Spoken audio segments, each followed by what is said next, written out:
दरबारे खालसा ते अज सवेर की इस चर्चा दे विच जुड़ बैठे सारे ही सत्कारयोग मैंबरां दा जी बहुत बहुत स्वागत। सारिआं नूं सत श्री अकाल।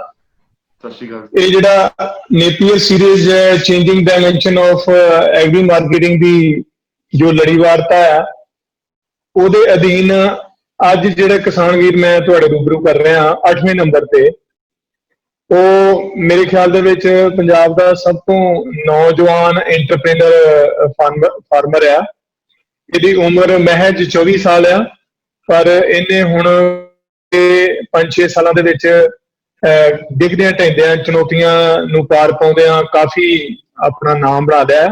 ਮੇਰੀ ਮੁਰਾਦ ਹੈ ਕੌਸ਼ਲ ਸਿੰਘ, ਪਿੰਡ ਸੱਲੋਪੁਰ, ਬਲਾਕ ਕਾਨੂੰਨ, ਡਿਸਟ੍ਰਿਕਟ ਗੁਰਦਾਸਪੁਰ ਤੋਂ।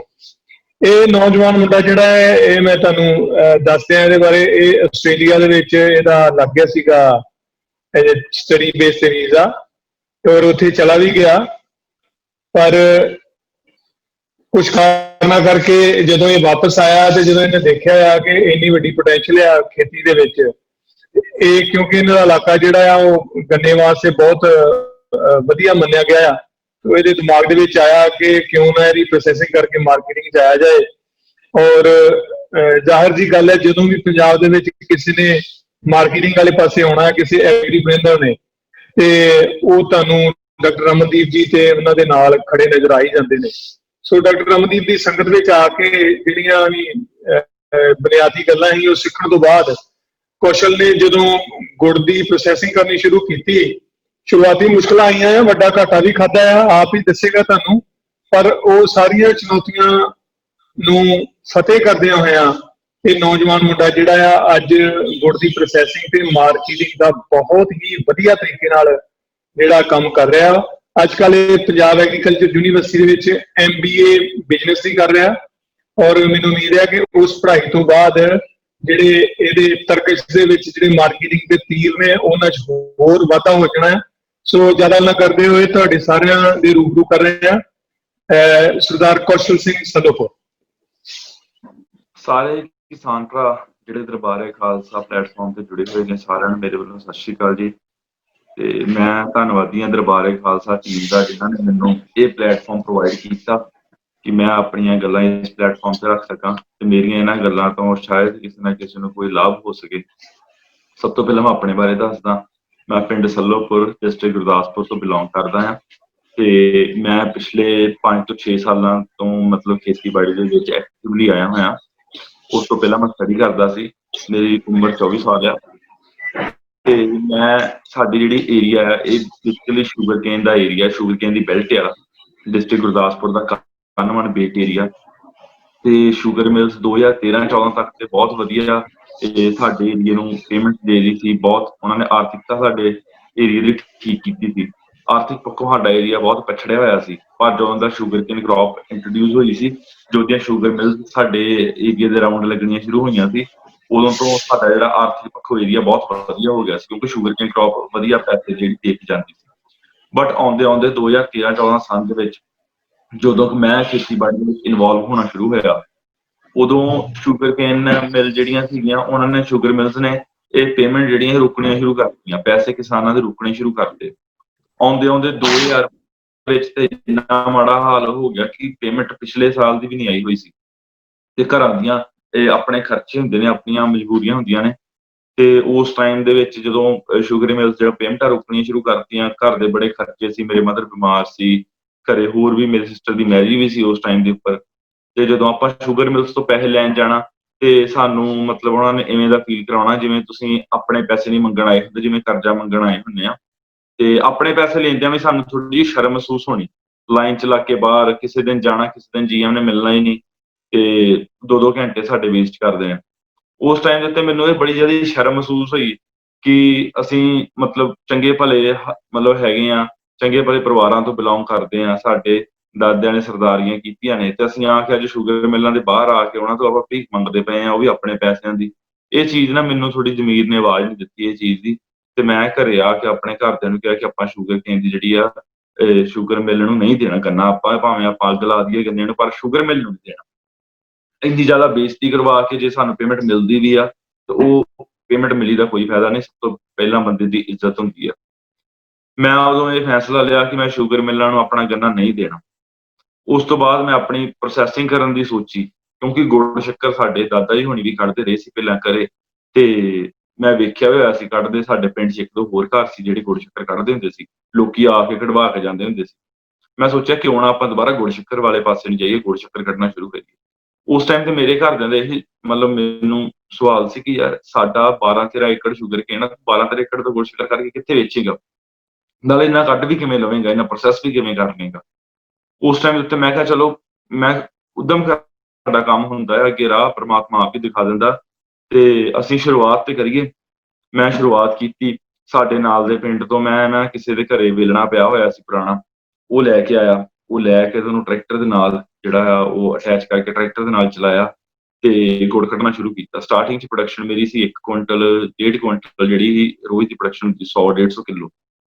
ਉਹਦੇ ਵਿੱਚੋਂ ਪਿੰਡ ਦੀ ਆਬਾਦੀ ਘੱਟ ਹੋਣ ਕਰਕੇ ਜਿਹੜਾ ਆ 50, 60, 70 ਕਿੱਲੋ ਤਾਂ ਇੱਥੇ ਵਿਕ ਜਾਂਦਾ ਸੀ। ਜਿਹੜਾ ਬਾਅਦ 80, 90, 100 ਕਿੱਲੋ ਬਚਦਾ ਜਾਂਦਾ ਸੀ, ਉਹ ਮੇਰੇ ਕੋਲ ਸਟੋਰ ਹੋਣਾ ਸ਼ੁਰੂ ਹੋ ਗਿਆ। ਜਦੋਂ ਮੇਰੇ ਕੋਲ ਗੁੜ ਸ਼ੱਕਰ ਸਟੋਰ ਹੋਣਾ ਸ਼ੁਰੂ ਹੋਇਆ ਤੇ ਵੇਖਦਿਆਂ 15, 20, 25 ਦਿਨਾਂ ਬਾਅਦ ਉਹ ਕਮਰਾ ਭਰ ਗਿਆ ਸਟੋਰ, ਜਿੱਥੇ ਮੈਂ ਗੁੜ ਸ਼ੱਕਰ ਰੱਖਦਾ ਹੁੰਦਾ ਸੀ। ਮੇਰੀ ਲੇਬਰ ਨੇ ਵੀ ਪੈਸੇ ਮੰਗਣੇ ਸ਼ੁਰੂ ਕਰਤੇ ਕਿ ਸਾਨੂੰ ਪੈਸੇ ਚਾਹੀਦੇ ਆ। ਥੋੜਾ ਟਾਈਮ ਤੇ ਮੈਂ ਜਿਹੜਾ ਗੁੜ ਸੇਲ ਹੁੰਦਾ ਸੀ ਉਹਦੇ ਵਿੱਚੋਂ ਦਿੰਦਾ ਰਿਹਾ, ਬਟ ਫਿਰ ਇੱਕ ਟਾਈਮ ਆਇਆ ਕਿ ਪੈਸੇ ਉਹਨਾਂ ਮੈਂ ਦੇ ਚੁੱਕਿਆ ਸੀ, ਗੁੜ ਕਾਫੀ ਸਟੋਰ ਹੋ ਚੁੱਕਿਆ ਸੀ। ਮੈਂ ਕਿਹਾ ਹੁਣ ਇਹ ਗੁੜ ਕਿੱਥੇ ਵੇਚਿਆ ਜਾਵੇ। ਮੈਂ ਗੁੜ ਨੂੰ ਲੈ ਕੇ ਜਦੋਂ ਗਿਆ ਮੰਡੀ ਦੇ ਵਿੱਚ ਜਾ ਕੇ ਵੇਖਿਆ, ਮੰਡੀ ਦੇ ਵਿੱਚ ਤੇ ਕਿਸਾਨਾਂ ਦਾ ਉਸ ਤੋਂ ਵੀ ਵੱਧ ਸ਼ੋਸ਼ਣ ਹੋ ਰਿਹਾ ਸੀ। ਜਿੰਨਾ ਸ਼ੋਸ਼ਣ ਸ਼ੂਗਰ ਮਿੱਲਾਂ ਕਰ ਰਹੀਆਂ ਸੀ, ਮੰਡੀ ਦੇ ਆੜ੍ਹਤੀਏ, ਗੁੜ ਸ਼ੱਕਰ ਦੇ ਆੜ੍ਹਤੀਏ ਕਿਸਾਨਾਂ ਨਾਲ ਉਸ ਤੋਂ ਵੀ ਵੱਧ ਸ਼ੋਸ਼ਣ ਕਰਦੇ ਪਏ ਸੀ। ਉਸ ਟਾਈਮ ਦੇ ਉੱਪਰ ਮੈਂ ਗੁੜ 26 ਰੁਪਏ ਕਿੱਲੋ ਵੇਚ ਕੇ ਆਇਆ, ਜਦਕਿ ਮੇਰੀ ਜਿਹੜੀ ਘਰ ਦੀ ਪ੍ਰੋਡਕਸ਼ਨ ਸੀ ਮੈਨੂੰ 55 ਰੁਪਏ ਪੈਂਦੀ ਸੀ। ਹੁਣ ਮੇਰੇ ਅੱਗੇ ਦੋ ਚੁਣੌਤੀਆਂ ਸੀ, ਇੱਕ ਤੇ ਗੁੜ ਦੀ ਪ੍ਰੋਡਕਸ਼ਨ ਮੈਨੂੰ 55 ਰੁਪਏ ਪੈਂਦੀ ਸੀ ਤੇ ਦੂਜੀ ਮੰਡੀ ਦਾ ਪ੍ਰਾਈਸ 26 ਰੁਪਏ ਸੀ। 55 ਰੁਪਏ ਪ੍ਰੋਡਕਸ਼ਨ ਪੈਣੀ ਵੀ ਸਹੀ ਗੱਲ ਨਹੀਂ ਹੈ ਤੇ 26 ਰੁਪਏ ਰੇਟ ਮਿਲਣਾ ਵੀ ਸਹੀ ਗੱਲ ਨਹੀਂ ਹੈ, ਜੇ ਆਪਾਂ ਦੋਵਾਂ ਪਹਿਲੂਆਂ ਨੂੰ ਵੇਖੀਏ। ਉਸ ਤੋਂ ਬਾਅਦ ਮੈਂ ਸੋਚਿਆ ਕਿ ਯਾਰ ਮਤਲਬ ਆਪਣੇ ਰੇਟ ਕਿਵੇਂ ਤੋਂ ਵਧੀਆ ਭਾਅ ਕਿਵੇਂ ਲੈ ਸਕਦੇ ਹਾਂ। ਮੈਂ ਉਹ ਸਾਰਾ ਸੀਜ਼ਨ ਆਪਣਾ ਜਿਹੜਾ ਸੀ ਪਲਾਂਟ ਉਹ ਘਾਟੇ ਤੇ ਚਲਾਇਆ, 26, 27, 28 ਰੁਪਏ ਮੈਂ ਗੁੜ ਵੇਚਿਆ। ਤੇ ਜਦੋਂ ਬਹਿ ਕੇ ਐਂਡ 'ਚ ਹਿਸਾਬ ਕੀਤਾ ਤੇ ਪਤਾ ਲੱਗਿਆ ਜੀ ਮਤਲਬ 12 ਏਕੜ 'ਚੋਂ ਸਿਰਫ 2 ਲੱਖ ਰੁਪਇਆ ਹੀ ਘਰੇ ਆਇਆ ਤੇ ਬਾਕੀ ਗੰਨਾ ਜਿਹੜਾ ਸੀ ਪਤਾ ਨਹੀਂ ਕਿੱਥੇ ਗਿਆ। ਉਹ ਉਸ ਟਾਈਮ ਦੇ ਉੱਤੇ ਮੈਨੂੰ 8 ਲੱਖ ਦਾ ਘਾਟਾ ਪਿਆ ਸੀ ਤੇ ਮੇਰੇ ਘਰਦੇ ਕਹਿੰਦੇ ਸੀ ਚਲੋ ਸ਼ੂਗਰ ਮਿੱਲਾਂ ਤੋਂ ਤੇ ਆਸ ਹੁੰਦੀ ਹੈ ਪੈਸੇ ਆਉਣ ਦੀ, ਪਰ ਇਹ ਤੇ ਇਹੋ ਜਿਹਾ ਘਾਟਾ ਖਾ ਲਿਆ ਜਿਹੜਾ ਆਸ ਵੀ ਨਹੀਂ ਰਹੀ ਹੁਣ ਕਿਤੋਂ ਪੈਸੇ ਆਉਣ ਦੀ। ਪਰ ਮੈਂ ਉਦੋਂ ਵੀ ਇਹ ਚੀਜ਼ ਨੂੰ ਮਹਿਸੂਸ ਕਰਦਾ ਸੀ ਕਿ ਨਹੀਂ ਭਾਵੇਂ ਘਾਟਾ ਪਿਆ ਪਰ ਮੈਂ ਸ਼ੂਗਰ ਮਿੱਲਾਂ ਦੇ ਅੱਗੇ ਤੇ ਹੱਥ ਤੇ ਨਹੀਂ ਨਾ ਅੱਡਿਆ, ਆਪਣੀ ਮਿਹਨਤ ਕੀਤੀ ਹੈ।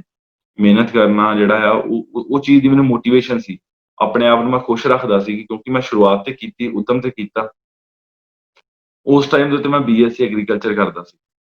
ਮੈਂ ਹੌਲੀ-ਹੌਲੀ ਯੂਨੀਵਰਸਿਟੀ ਨਾਲ ਰਾਬਤਾ ਕਾਇਮ ਕੀਤਾ।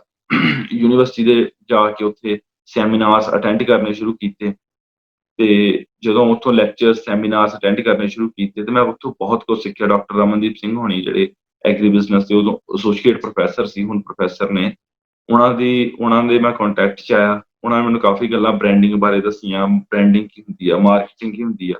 ਇਹ ਵਿਸ਼ਾ ਜਿਹੜਾ ਸੀ ਮੈਨੂੰ ਥੋੜਾ ਜਿਹਾ ਭਾ ਗਿਆ, ਮੈਨੂੰ ਬਹੁਤ ਵਧੀਆ ਲੱਗਣ ਲੱਗ ਪਿਆ। ਜਿਹੜਾ ਐਗਰੀ ਮਾਰਕੀਟਿੰਗ ਦਾ ਵਿਸ਼ਾ ਸੀ, ਐਗਰੀ ਬਿਜ਼ਨਸ ਦਾ ਵਿਸ਼ਾ ਸੀ। ਮੈਂ ਜਦੋਂ ਆਪਣੇ BSc ਐਗਰੀਕਲਚਰ 'ਚ ਵੀ ਮੇਰੇ ਕੋਲ ਸਬਜੈਕਟ ਹੈਗਾ ਸੀ, ਮੈਂ ਉਹ ਵੀ ਵਧੀਆ ਤਰੀਕੇ ਨਾਲ ਪੜ੍ਹਨਾ ਸ਼ੁਰੂ ਕਰਤਾ।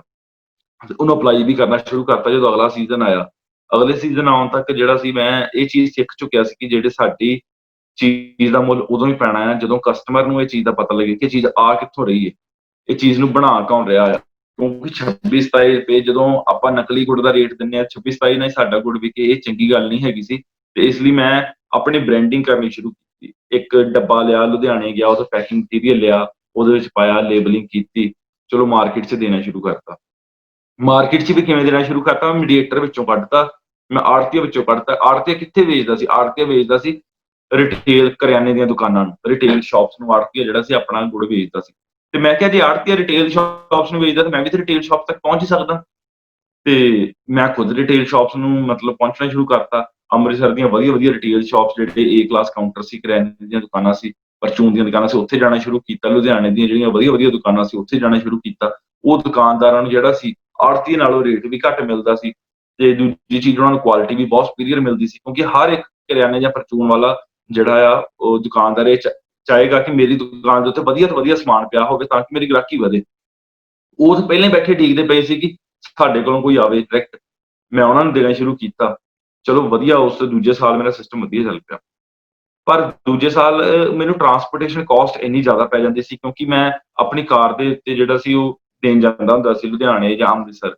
ਤੇ ਜਦੋਂ ਕਾਰ ਦੇ ਉੱਤੇ ਦੇਣ ਜਾਣਾ, ਕਿਸੇ ਨੇ 10 ਪੇਟੀਆਂ ਮੰਗਵਾਉਣੀਆਂ, ਕਿਸੇ ਨੇ 20 ਪੇਟੀਆਂ, ਮਤਲਬ ਕਿਸੇ ਨੇ 40 ਕਿੱਲੋ, ਕਿਸੇ ਨੇ 50 ਕਿੱਲੋ, 40-50 ਕਿੱਲੋ ਦੇ ਉੱਤੇ ਤੇਲ ਲੱਗ ਜਾਣਾ ਮੇਰਾ 500-700 ਦਾ।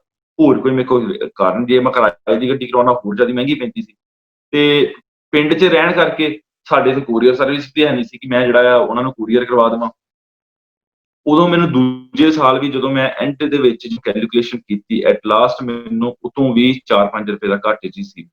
ਪਰ ਉਦੋਂ ਮੈਂ ਮੋਟੀਵੇਟਡ ਸੀ ਕਿ ਹਾਂ, ਕੁਛ ਪਹਿਲਾਂ ਨਾਲੋਂ ਤਾਂ ਇੰਪਰੂਵਮੈਂਟ ਹੋਈ ਆ, ਘਾਟਾ ਵੀ ਜਿਹੜਾ ਘਟਿਆ ਤੇ ਪਲੱਸ ਜਿਹੜਾ ਆ ਉਹ ਮਤਲਬ ਕੁਛ ਸਿੱਖਿਆ ਵੀ ਨਵਾਂ। ਬਟ ਉਸ ਟਾਈਮ ਤੇ ਮੈਂ ਜਿੱਦਾਂ-ਜਿੱਦਾਂ ਖੁਸ਼ ਹੋ ਰਿਹਾ ਸੀ, ਪਰਿਵਾਰ ਦੇ ਹਾਲਾਤ ਖਸਤਾ ਹੋਈ ਜਾ ਰਹੇ ਸੀ। ਕਿਉਂਕਿ ਪਿਛਲੇ ਸਾਲ ਵੀ ਗੰਨੇ ਦੀ ਪੇਮੈਂਟ ਜਿਹੜੀ ਸੀ ਉਹ ਨਹੀਂ ਮਿਲੀ ਸੀ, 2-3 ਲੱਖ ਰੁਪਇਆ ਹੀ ਘਰੇ ਆਇਆ ਸੀ। ਘਰ ਦੇ ਖਰਚੇ ਬਹੁਤ ਜ਼ਿਆਦੇ ਸੀ ਤੇ ਘਰੋਂ ਵੀ ਥੋੜ੍ਹਾ ਜਿਹਾ ਪ੍ਰੈਸ਼ਰ ਫੀਲ ਕਰਨਾ ਮੈਂ ਸ਼ੁਰੂ ਕੀਤਾ ਕਿ ਮੈਂ ਭਾਵੇਂ ਆਪਣੇ ਆਪ ਨਾਲ ਠੀਕ ਕਰ ਰਿਹਾ, ਕਿਸਾਨੀ ਨਾਲ ਠੀਕ ਕਰ ਰਿਹਾ, ਪਰ ਪਰਿਵਾਰ ਨਾਲ ਕਿਤੇ ਨਾ ਕਿਤੇ ਮੈਂ ਗਲਤ ਕਰ ਰਿਹਾ। ਬੜਾ ਉਹ ਪ੍ਰੈਸ਼ਰ ਵੀ ਫੀਲ ਹੋਣਾ ਤੇ ਪਰ ਫਿਰ ਵੀ ਆਪਾਂ ਚਲੋ ਲੱਗੇ ਰਹੇ। ਜਦੋਂ ਆਉਂਦਾ-ਆਉਂਦਾ ਤੀਜਾ ਸਾਲ ਆਇਆ, ਤੀਜੇ ਸਾਲ ਦੇ ਵਿੱਚ ਮੇਰਾ ਸਟਾਰਟਿੰਗ ਦੇ ਵਿੱਚ ਹੀ ਕਿਸੇ ਨੇ ਕੇਸ ਕਰਤਾ ਕਿ ਇਹ ਜਿਹੜਾ ਬ੍ਰਾਂਡ ਆ, ਇਹ FSSAI ਲਾਇਸੈਂਸ ਤੋਂ ਬਿਨਾਂ ਵਿਕਦਾ ਪਿਆ ਆ। ਇਹ ਜਿਹੜਾ ਬ੍ਰਾਂਡ ਆ, ਇਹ ਰਜਿਸਟਰਡ ਵੀ ਹੈ ਨਹੀਂ ਆ। ਤੇ ਉਸ ਟਾਈਮ ਦੇ ਉੱਤੇ ਜਿਹੜਾ ਆ, ਮੇਰੇ ਜਿਹੜੇ ਸੈਂਪਲਸ ਭਰੇ ਗਏ ਤੇ ਮੇਰਾ ਜਿਹੜਾ FSSAI ਨੇ ਮੇਰੇ ਉੱਤੇ ਕੇਸ ਕਰਤਾ। ਉਦੋਂ ਵੀ ਮੈਂ ਜਿਹੜਾ ਜੁਰਮਾਨਾ 1.5-2 ਲੱਖ ਰੁਪਏ ਜੁਰਮਾਨਾ ਦੇ ਕੇ ਤੇ ਫਿਰ ਆਪਣਾ ਬ੍ਰਾਂਡ ਵੀ ਬੰਦ ਕੀਤਾ ਤੇ ਜੁਰਮਾਨਾ ਵੀ ਭਰਿਆ। ਉਦੋਂ ਮੈਂ ਬਹੁਤ ਜ਼ਿਆਦਾ ਡੀਮੋਟੀਵੇਟਡ ਹੋਇਆ, ਡਿਪਰੈਸਡ ਹੋਇਆ ਕਿ ਯਾਰ ਕੀ ਹੋ ਰਿਹਾ ਮੇਰੇ ਨਾਲ, ਮੈਨੂੰ ਕੁਛ ਨਹੀਂ ਸਮਝ ਲੱਗਦੀ ਪਈ। ਉਦੋਂ ਫਿਰ ਮੈਂ ਇੰਟੈਲੈਕਚੁਅਲ ਪ੍ਰੋਪਰਟੀ ਰਾਈਟਸ ਬਾਰੇ ਪੜ੍ਹਨਾ ਸ਼ੁਰੂ ਕੀਤਾ ਕਿ ਸਾਡੇ ਇਹ ਬ੍ਰਾਂਡ ਨੂੰ ਰਜਿਸਟਰਡ ਕਿਵੇਂ ਕਰਾਉਣਾ ਹੈ, ਟ੍ਰੇਡਮਾਰਕ ਕਿਵੇਂ ਰਜਿਸਟਰਡ ਕਰਵਾਈਦਾ, FSSAI ਦੇ ਨੋਰਮਸ ਕੀ ਆ, ISO ਦੇ ਜਿਹੜੇ ਸਟੈਂਡਰਡਸ ਕੀ ਆ, ਉਹ ਚੀਜ਼ਾਂ ਨੂੰ ਮੈਂ ਸਮਝਣਾ ਸ਼ੁਰੂ ਕੀਤਾ, ਉਹ ਚੀਜ਼ਾਂ ਨੂੰ ਪੜ੍ਹਨਾ ਸ਼ੁਰੂ ਕੀਤਾ। ਕਿਉਂਕਿ ਨੌਜਵਾਨ ਸੀ, ਪੜ੍ਹਨ ਦੀ ਉਮਰ ਸੀ, ਕਿਤਾਬਾਂ ਨਾਲ ਰੋਜ਼ ਵਾਹ ਪੈਂਦਾ ਸੀ। ਬਸ ਕਿਤਾਬ ਹੀ ਬਦਲਣੀ ਸੀ, ਬਾਕੀ ਪੜ੍ਹਨ ਦਾ ਟਾਈਮ ਤੇ ਆਪਾਂ ਆਪਣੇ ਆਪ ਨੂੰ ਦੇ ਹੀ ਰਹੇ ਸੀ। ਜਦੋਂ ਉਹ ਚੀਜ਼ਾਂ ਪੜ੍ਹਨੀਆਂ ਤੇ ਦੁਬਾਰਾ ਅਗਲੇ ਸਾਲ ਮੈਂ ਬ੍ਰਾਂਡ ਲਾਂਚ ਕੀਤਾ। ਚਲੋ ਉਹ ਸਫ਼ਰ ਤੋਂ 26 ਰੁਪਏ ਕਿੱਲੋ ਗੁੜ ਵਿਕਣ ਤੋਂ ਲੈ ਕੇ ਤੇ ਅੱਜ ਦੇ ਸਫ਼ਰ ਤੱਕ ਹੁਣ ਮੈਂ ਜਿਹੜਾ ਆ ਮਤਲਬ ਟੋਟਲ ਨਾਰਥ ਇੰਡੀਆ ਦੀਆਂ 5 ਸਟੇਟਸ ਦੇ ਵਿੱਚ ਜਿਹੜਾ ਆਪਣਾ ਗੁੜ ਸ਼ੱਕਰ ਵੇਚ ਰਿਹਾ, ਆਪਣੇ ਬ੍ਰਾਂਡ ਦੇ ਹੇਠਾਂ ਵੇਚ ਰਿਹਾ। ਕੇਨ ਫਾਰਮਸ ਮੇਰਾ ਬ੍ਰਾਂਡ ਸੀ, ਰਜਿਸਟਰਡ ਬ੍ਰਾਂਡ ਹੈ, FSSAI ਦਾ ਲਾਇਸੈਂਸ ਆ, ISO ਦੇ ਸਟੈਂਡਰਡਸ ਦੇ ਨਾਲ ਮੈਂ ਕੰਮ ਕਰ ਰਿਹਾ ਤੇ ਮੇਰੇ ਟੋਟਲ ਜਿਹੜੇ ਆ ਇਹ 5 ਸਟੇਟਾਂ ਦੇ ਵਿੱਚ ਟੋਟਲ 21 ਡਿਸਟ੍ਰੀਬਿਊਟਰਸ ਨੇ ਤੇ ਉਹ ਸਟੇਟਸ ਦੇ ਵਿੱਚ ਮੇਰਾ ਹਰਿਆਣਾ, ਰਾਜਸਥਾਨ, ਪੰਜਾਬ, ਦਿੱਲੀ, ਹਿਮਾਚਲ, ਇਹ ਜਿਹੜੀਆਂ ਆ ਦਿੱਲੀ ਚਲੋ ਸਟੇਟ ਨਹੀਂ UT ਆ, ਪਰ ਇਹ ਦਿੱਲੀ ਵੀ ਨਾਲ ਕਵਰ ਆ। ਇਹ ਸਾਰੀ ਜਰਨੀ ਦੇ ਨਾਲ ਮੈਂ ਕੁਛ ਚੀਜ਼ਾਂ ਸਿੱਖੀਆਂ ਜਿਹੜੀਆਂ ਕਿ ਮੈਂ ਚਾਹੁੰਦਾ ਕਿ ਮੈਂ ਤੁਹਾਡੇ ਨਾਲ ਸ਼ੇਅਰ ਕਰਾਂ, ਕਿਉਂਕਿ ਐਗਰੀਕਲਚਰ ਇੱਕ ਇਹੋ ਜਿਹੀ ਵਾਸਟ ਚੀਜ਼ ਆ ਕਿ ਜੇ ਆਪਾਂ ਬੈਠੀਏ ਤਾਂ ਆਪਾਂ ਇਕੱਲਿਆਂ ਐਗਰੀਕਲਚਰ ਨੂੰ ਡਿਸਕ੍ਰਾਈਬ ਨਹੀਂ ਕਰ ਸਕਦੇ। ਐਗਰੀਕਲਚਰ ਦੇ ਵਿੱਚ, ਫੂਡ ਦੇ ਵਿੱਚ ਇੰਨੇ ਪ੍ਰੋਡਕਟਸ ਆਉਂਦੇ ਨੇ ਕਿ ਸ਼ਾਇਦ ਮੈਂ ਗੰਨੇ ਦੀ ਗੱਲ ਕੀਤੀ ਤੇ ਕੋਈ ਮੇਰਾ ਭਰਾ ਸੋਚਦਾ ਹੋਏਗਾ ਕਿ ਚੱਲ ਯਾਰ ਗੰਨੇ ਦੇ ਵਿੱਚ ਤੇ ਕਾਮਯਾਬ ਹੋਇਆ ਜਾ ਸਕਦਾ, ਪਰ ਆਲੂਆਂ 'ਚ ਕਿਵੇਂ ਕਾਮਯਾਬ ਹੋਇਆ ਜਾ ਸਕਦਾ? ਜਾਂ ਕਈ ਮੇਰੇ ਭਰਾ ਸੋਚਦੇ ਹੋਣਗੇ ਯਾਰ ਇਹਨਾਂ ਕੋਲ ਤੇ 4 ਪੈਸੇ ਹੈਗੇ ਸੀ ਤੇ ਇਹਨਾਂ ਨੇ ਘਾਟਾ ਜਰ ਲਿਆ, ਅਸੀਂ ਕਿਵੇਂ ਘਾਟਾ ਜਰਾਂਗੇ ਜਿਹੜੇ ਆਪਾਂ ਪਹਿਲਾਂ ਹੀ ਕਰਜ਼ੇ ਦੇ ਹੇਠਾਂ ਜਿਹੜੇ ਆਪਾਂ ਦੱਬੇ ਹੋਏ ਆ। ਦੇਖੋ, ਸਭ ਤੋਂ ਪਹਿਲੀ ਗੱਲ ਜਿਹੜੀ ਇਹਦੇ ਵਿੱਚ ਦੇਖਣ ਵਾਲੀ ਆ, ਪੜ੍ਹਾਈ, ਸਿੱਖਿਆ। ਜਦੋਂ ਤੱਕ ਮੈਂ ਵੀ ਕੁਛ ਨਹੀਂ ਸਿੱਖਿਆ ਗ੍ਰਹਿਣ ਕਰਦਾ ਸੀ ਜਾਂ ਮੈਂ ਇਹ ਖੇਤੀ ਨੂੰ ਇੱਕ ਮਤਲਬ ਅਨਪੜ੍ਹਾਂ ਦਾ ਕਿੱਤਾ ਸਮਝਦਾ ਸੀ ਤੇ ਆਪਣੀ ਮਰਜ਼ੀ ਦੇ ਨਾਲ ਕਰਦਾ ਸੀ, ਉਦੋਂ ਤੱਕ ਮੈਂ ਵੀ ਘੱਟ 'ਚ ਸੀ। ਜਦੋਂ ਮੈਂ ਯੂਨੀਵਰਸਿਟੀ ਨਾਲ ਰਾਬਤਾ ਕਾਇਮ ਕੀਤਾ, ਯੂਨੀਵਰਸਿਟੀ ਦੇ ਵਿੱਚੋਂ ਮੈਂ ਚੀਜ਼ਾਂ ਸਿੱਖਣੀਆਂ ਸ਼ੁਰੂ ਕੀਤੀਆਂ, ਉੱਥੋਂ ਕੁਛ ਲੈਣਾ ਸ਼ੁਰੂ ਕੀਤਾ ਤੇ ਉਦੋਂ ਮੈਂ ਮੇਰਾ ਜਿਹੜਾ ਕਾਮਯਾਬੀ ਉਹ ਮੈਨੂੰ ਆਪਣੇ ਆਪ ਮਿਲਦੀ ਗਈ। ਮੈਂ ਫਿਰ ਕਾਮਯਾਬੀ ਦੇ ਪਿੱਛੇ ਨਹੀਂ ਦੌੜਿਆ ਸੀ, ਫਿਰ ਮੈਂ ਆਪਣੀ ਪੜ੍ਹਾਈ ਦੇ ਪਿੱਛੇ ਦੌੜਿਆ, ਮੈਂ ਕੁਛ ਸਿੱਖਣ ਦੇ ਪਿੱਛੇ ਦੌੜਿਆ ਸੀ ਤੇ ਕਾਮਯਾਬੀ ਹੌਲੀ-ਹੌਲੀ ਪਿੱਛੇ ਆਪਣੇ ਆਪ ਆਉਂਦੀ ਗਈ। ਦੂਜੀ ਚੀਜ਼ ਕਿ ਜਿਹੜੀ ਸਭ ਤੋਂ ਵੱਡੀ ਗੱਲ ਹੁੰਦੀ ਹੈ ਕਿ ਆਪਾਂ ਇਹ ਕੰਮ ਨੂੰ ਸ਼ੁਰੂ ਕਿਵੇਂ ਕਰਨਾ? ਕਿਉਂਕਿ ਅੱਜ ਪੰਜਾਬ ਦੇ ਵਿੱਚ 90% ਫਾਰਮਰਸ ਜਿਹੜੇ ਫਾਰਮਰਸ ਆ, ਜਿਹੜੇ ਕਿਸਾਨ ਆ, ਉਹ ਕਰਜ਼ਾਈ ਨੇ। ਕਿਉਂਕਿ ਇਹ ਕਈ ਨਹੀਂ ਜਿਹੜੇ ਕਰਜ਼ਾਈ, ਉਹਨਾਂ ਨੂੰ ਕੋਈ ਨਾ ਕੋਈ ਹੋਰ ਇਨਕਮ ਸੋਰਸ ਜ਼ਰੂਰ ਹੈਗਾ। ਉਹ ਜਾਂ ਸਰਕਾਰੀ ਮੁਲਾਜ਼ਮ ਆ ਉਹਨਾਂ ਦੇ ਘਰ ਦੇ ਵਿੱਚ, ਜਾਂ ਕੋਈ ਨਾ ਕੋਈ ਉਹਨਾਂ ਦਾ ਬੇਟਾ-ਬੇਟੀ ਜਾਂ ਕੋਈ ਪਰਿਵਾਰ ਦਾ ਮੈਂਬਰ ਫੋਰਨ ਗਿਆ ਹੋਇਆ। ਜਿਹੜੇ ਕਰਜ਼ਾਈ, ਜਿਹੜੇ 100% ਜ਼ਿਮੀਂਦਾਰੀ ਦੇ ਉੱਤੇ ਬੇਸਡ ਜਿਹੜੇ ਮਤਲਬ ਜ਼ਿਮੀਂਦਾਰੀ ਤੇ ਡਿਪੈਂਡੈਂਟ ਨੇ, ਉਹ ਲੋਕ ਕਰਜ਼ਾਈ ਨੇ ਅੱਜ। ਤੇ ਉਹ ਕਰਜ਼ਾ ਜਿਹੜਾ ਆ ਉਹ ਇਹੋ ਜਿਹਾ ਇੱਕ ਕੋਹੜ ਆ ਪੰਜਾਬ ਨੂੰ ਲੱਗਿਆ ਹੋਇਆ ਕਿ ਉਹ ਮਤਲਬ ਵੱਧਦਾ ਹੀ ਜਾ ਰਿਹਾ, ਉਹ ਘੱਟਦਾ ਨਹੀਂ ਪਿਆ।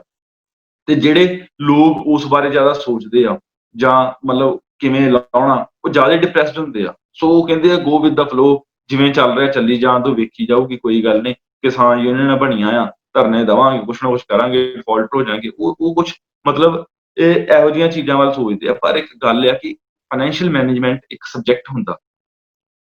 ਮੈਂ ਯੂਨੀਵਰਸਿਟੀ 'ਚ ਦਾਖਲਾ ਲਿਆ ਸੀ, ਉਹ ਕਿਉਂ ਲਿਆ ਸੀ? ਮੈਂ ਇਸੇ ਲਈ ਲਿਆ ਸੀ ਦਾਖਲਾ ਕਿ ਮੈਂ ਜਾਣਨਾ ਚਾਹੁੰਦਾ ਸੀ ਕਿ ਜਿਹੜੀਆਂ ਵੱਡੀਆਂ ਕੰਪਨੀਆਂ, ਜਿੱਦਾਂ ਵੱਡੀਆਂ ਕੰਪਨੀਆਂ ITC ਵਰਗੀਆਂ ਕੰਪਨੀਆਂ ਜਾਂ ਹੋਰ ਨੈਸਲੇ ਵਰਗੀਆਂ ਕੰਪਨੀਆਂ, ਉਹ ਬਾਹਰੋਂ ਆ ਕੇ ਪੰਜਾਬ ਦੇ ਲੋਕਾਂ ਕੋਲ ਸਮਾਨ ਖਰੀਦ ਕੇ ਤੇ ਪੰਜਾਬ ਦੇ ਲੋਕਾਂ ਨੂੰ ਹੀ ਵੇਚ ਦਿੰਦੀਆਂ ਤੇ ਕਰੋੜਾਂ ਰੁਪਇਆ ਮੁਨਾਫ਼ਾ ਕਮਾ ਕੇ ਚਲੀਆਂ ਜਾਂਦੀਆਂ, ਤੇ ਜਿਹੜੇ ਕਿਸਾਨ ਪੰਜਾਬ ਦੇ ਵਿੱਚ ਰਹਿ ਕੇ ਆਪਣੀ ਫਸਲ ਉਗਾਉਂਦੇ ਨੇ, ਉਹ ਕਰਜ਼ਾਈ ਹੋਏ ਜਾ ਰਹੇ ਨੇ। ਉਹ ਕਿਵੇਂ ਨੇ? ਉਹ ਕਿਉਂ ਹੁੰਦੇ ਪਏ ਨੇ? ਉਹਨਾਂ ਵਿੱਚ ਕੀ ਖਾਸ ਆ? ਉਹ ਦਿਮਾਗ ਇੰਨਾ ਆ ਕਿ ਜਾਂ ਉਹਨਾਂ ਦੇ EMPLOYE ਨਹੀਂ ਆ। ਤੇ ਜਦੋਂ ਮੈਂ ਉਹਨਾਂ ਦੇ ਵਿੱਚ ਵੜ ਕੇ ਵੇਖਿਆ ਤੇ ਮੈਂ ਇਹ ਚੀਜ਼ ਨੋਟ ਕੀਤੀ ਕਿ ਜਿਹੜੇ ਉਹਨਾਂ ਨੇ ਆਪਣੇ EMPLOYE ਰੱਖੇ ਹੋਏ ਨੇ, ਉਹ ਵੀ ਸਾਡੇ ਵਰਗੇ ਮੁੰਡੇ ਕੁੜੀਆਂ ਹੀ ਨੇ। ਜਿਹੜੇ ਕਿਸਾਨ ਭਰਾ ਅੱਜ ਕਰਜ਼ੇ ਹੇਠਾਂ ਦੱਬੇ ਨੇ ਜਾਂ ਕਰਜ਼ੇ ਦਾ ਬੋਝ ਮਹਿਸੂਸ ਕਰਦੇ ਨੇ, ਉਹ ਝਾਤ ਮਾਰਨ ਆਪਣੇ ਪਰਿਵਾਰ ਦੇ ਵਿੱਚ, ਆਪਣੇ ਬੱਚਿਆਂ ਵੱਲ ਵੇਖਣ। ਉਹੀ ਬੱਚੇ ਨੇ ਜਿਹੜੇ ਉਹ ਕੰਪਨੀਆਂ ਚਲਾ ਰਹੇ ਨੇ। ਜਿਹੜੇ ਅੱਜ ਕਿਸਾਨ ਭਰਾ ਕਹਿੰਦੇ ਨੇ ਕਿ ਸਾਡਾ ਜਿਹੜਾ ਬੱਚਾ ਹੈ ਕਿਤੇ ਨੌਕਰੀ ਲੱਗ ਜੇ ਚੰਗੀ ਕੰਪਨੀ 'ਚ, ਉਹ ਨਹੀਂ ਜਾਣਦਾ ਕਿ ਉਹ ਜਿਹੜਾ ਬੱਚਾ ਹੈ ਤੁਹਾਡੇ ਵਾਸਤੇ 15-20 ਹਜ਼ਾਰ ਤਨਖਾਹ ਲੈ ਕੇ ਆ ਰਿਹਾ, ਬਹੁਤ ਆ, ਪਰ ਉਹ ਕੰਪਨੀ ਨੂੰ ਲੱਖਾਂ ਰੁਪਇਆ ਮੁਨਾਫ਼ਾ ਦੇ ਰਿਹਾ। ਤੇ ਮੈਂ ਉਹ ਚੀਜ਼ ਸਿੱਖਣ ਵਾਸਤੇ ਪੰਜਾਬ ਖੇਤੀਬਾੜੀ ਯੂਨੀਵਰਸਿਟੀ ਦੇ ਵਿੱਚ ਦਾਖਲਾ ਲਿਆ ਸੀ ਤੇ ਉਹ ਕਿਤਾਬਾਂ ਪੜ੍ਹਨੀਆਂ ਸ਼ੁਰੂ ਕੀਤੀਆਂ ਜਿਹੜੀਆਂ ਉਹ ਕੰਪਨੀਆਂ ਦੇ ਮਾਲਕ ਪੜ੍ਹ ਕੇ ਆਏ ਸੀ।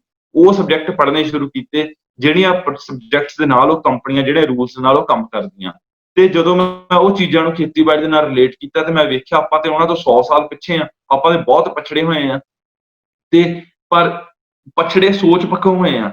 ਐਕਚੁਅਲ ਦੇ ਵਿੱਚ ਤੇ ਜੋ ਸਾਰਾ ਕੁਛ ਸਿੱਖਣਾ ਹੋਵੇ ਤੇ ਅੱਧਾ ਘੰਟਾ ਰੋਜ਼ ਦਾ ਲਾਇਆ ਹੋਵੇ ਤੇ ਹਫ਼ਤਾ 10 ਦਿਨ ਦੇ ਵਿੱਚ ਆਪਾਂ ਐਗਰੀ ਬਿਜ਼ਨਸ ਦਾ ਸਾਰਾ, ਖੇਤੀ ਵਪਾਰ ਦਾ ਸਾਰਾ ਗਿਆਨ ਪ੍ਰਾਪਤ ਕਰ ਸਕਦੇ ਹਾਂ। ਆਪਾਂ ਕਦੀ ਇਹ ਸੋਚਿਆ ਹੀ ਨਹੀਂ ਕਿ ਸਾਡੀ ਜਿਹੜੀ ਆਪਾਂ ਜਿਹੜੀ ਕਿਹੜੀ ਫਸਲ ਉਗਾਉਣੀ ਆ, ਸਾਡੇ ਆਲੇ ਦੁਆਲੇ ਕਿਹੜੀ ਮਾਰਕੀਟ ਆ। ਆਪਾਂ ਕਦੀ ਸੋਚਿਆ ਹੀ ਨਹੀਂ ਕਿ ਆਪਾਂ ਕਿੰਨੇ ਪੈਸੇ ਲਾ ਰਹੇ ਹਾਂ ਜ਼ਮੀਨ ਦੇ ਵਿੱਚ ਤੇ ਕਿੰਨੇ ਸਾਨੂੰ ਵਾਪਸ ਆ ਰਹੇ ਆ। ਆਪਾਂ ਸਿਰਫ ਇਹ ਸੋਚਿਆ ਕਿ ਆਪਾਂ ਜਿਹੜਾ ਪੈਸੇ ਦਾ ਸਰਕਲ ਆ ਉਹ ਚੱਲਦਾ ਰਵੇ। ਥੋੜ੍ਹਾ ਜਿਹਾ ਇਸ ਤੋਂ ਮਤਲਬ ਹਟ ਕੇ ਸੋਚਣ ਦੀ ਲੋੜ ਆ। ਫਾਈਨੈਂਸ਼ੀਅਲ ਮਾਰਕੀਟ, ਫਾਈਨੈਂਸ਼ੀਅਲ ਮੈਨੇਜਮੈਂਟ ਇਹੋ ਜਿਹਾ ਇੱਕ ਸਬਜੈਕਟ ਆ ਜਿਹਦੇ ਨਾਲ ਆਪਾਂ ਆਪਣੇ ਆਪ ਨੂੰ ਕਰਜ਼ੇ ਤੋਂ ਮੁਕਤ ਕਰ ਸਕਦੇ ਹਾਂ। ਹਲੇ ਵੀ ਇੱਕ ਆਸ ਹੈਗੀ ਆ ਕਿ ਆਪਾਂ ਆਪਣੇ ਆਪ ਨੂੰ ਕਰਜ਼ੇ ਤੋਂ ਮੁਕਤ ਕਰੀਏ। ਟਾਈਮ ਲੱਗੂਗਾ ਹੌਲੀ ਹੌਲੀ, ਕਿਉਂਕਿ ਕੋਈ ਬਿਮਾਰੀ ਜਦੋਂ ਇਨਸਾਨ ਨੂੰ ਲੱਗਦੀ ਹੈ ਤੇ ਠੀਕ ਹੁੰਦਿਆਂ ਟਾਈਮ ਲੱਗਦਾ। ਤੇ ਉਹ ਪੇਸ਼ੈਂਸ ਜਿਹੜੀ ਆ ਉਹ ਜ਼ਰੂਰ ਰੱਖਣ ਫਾਰਮਰਸ, ਜਿਹੜੇ ਕਿਸਾਨ ਆ ਉਹ ਪੇਸ਼ੈਂਸ ਜ਼ਰੂਰ ਰੱਖਣ।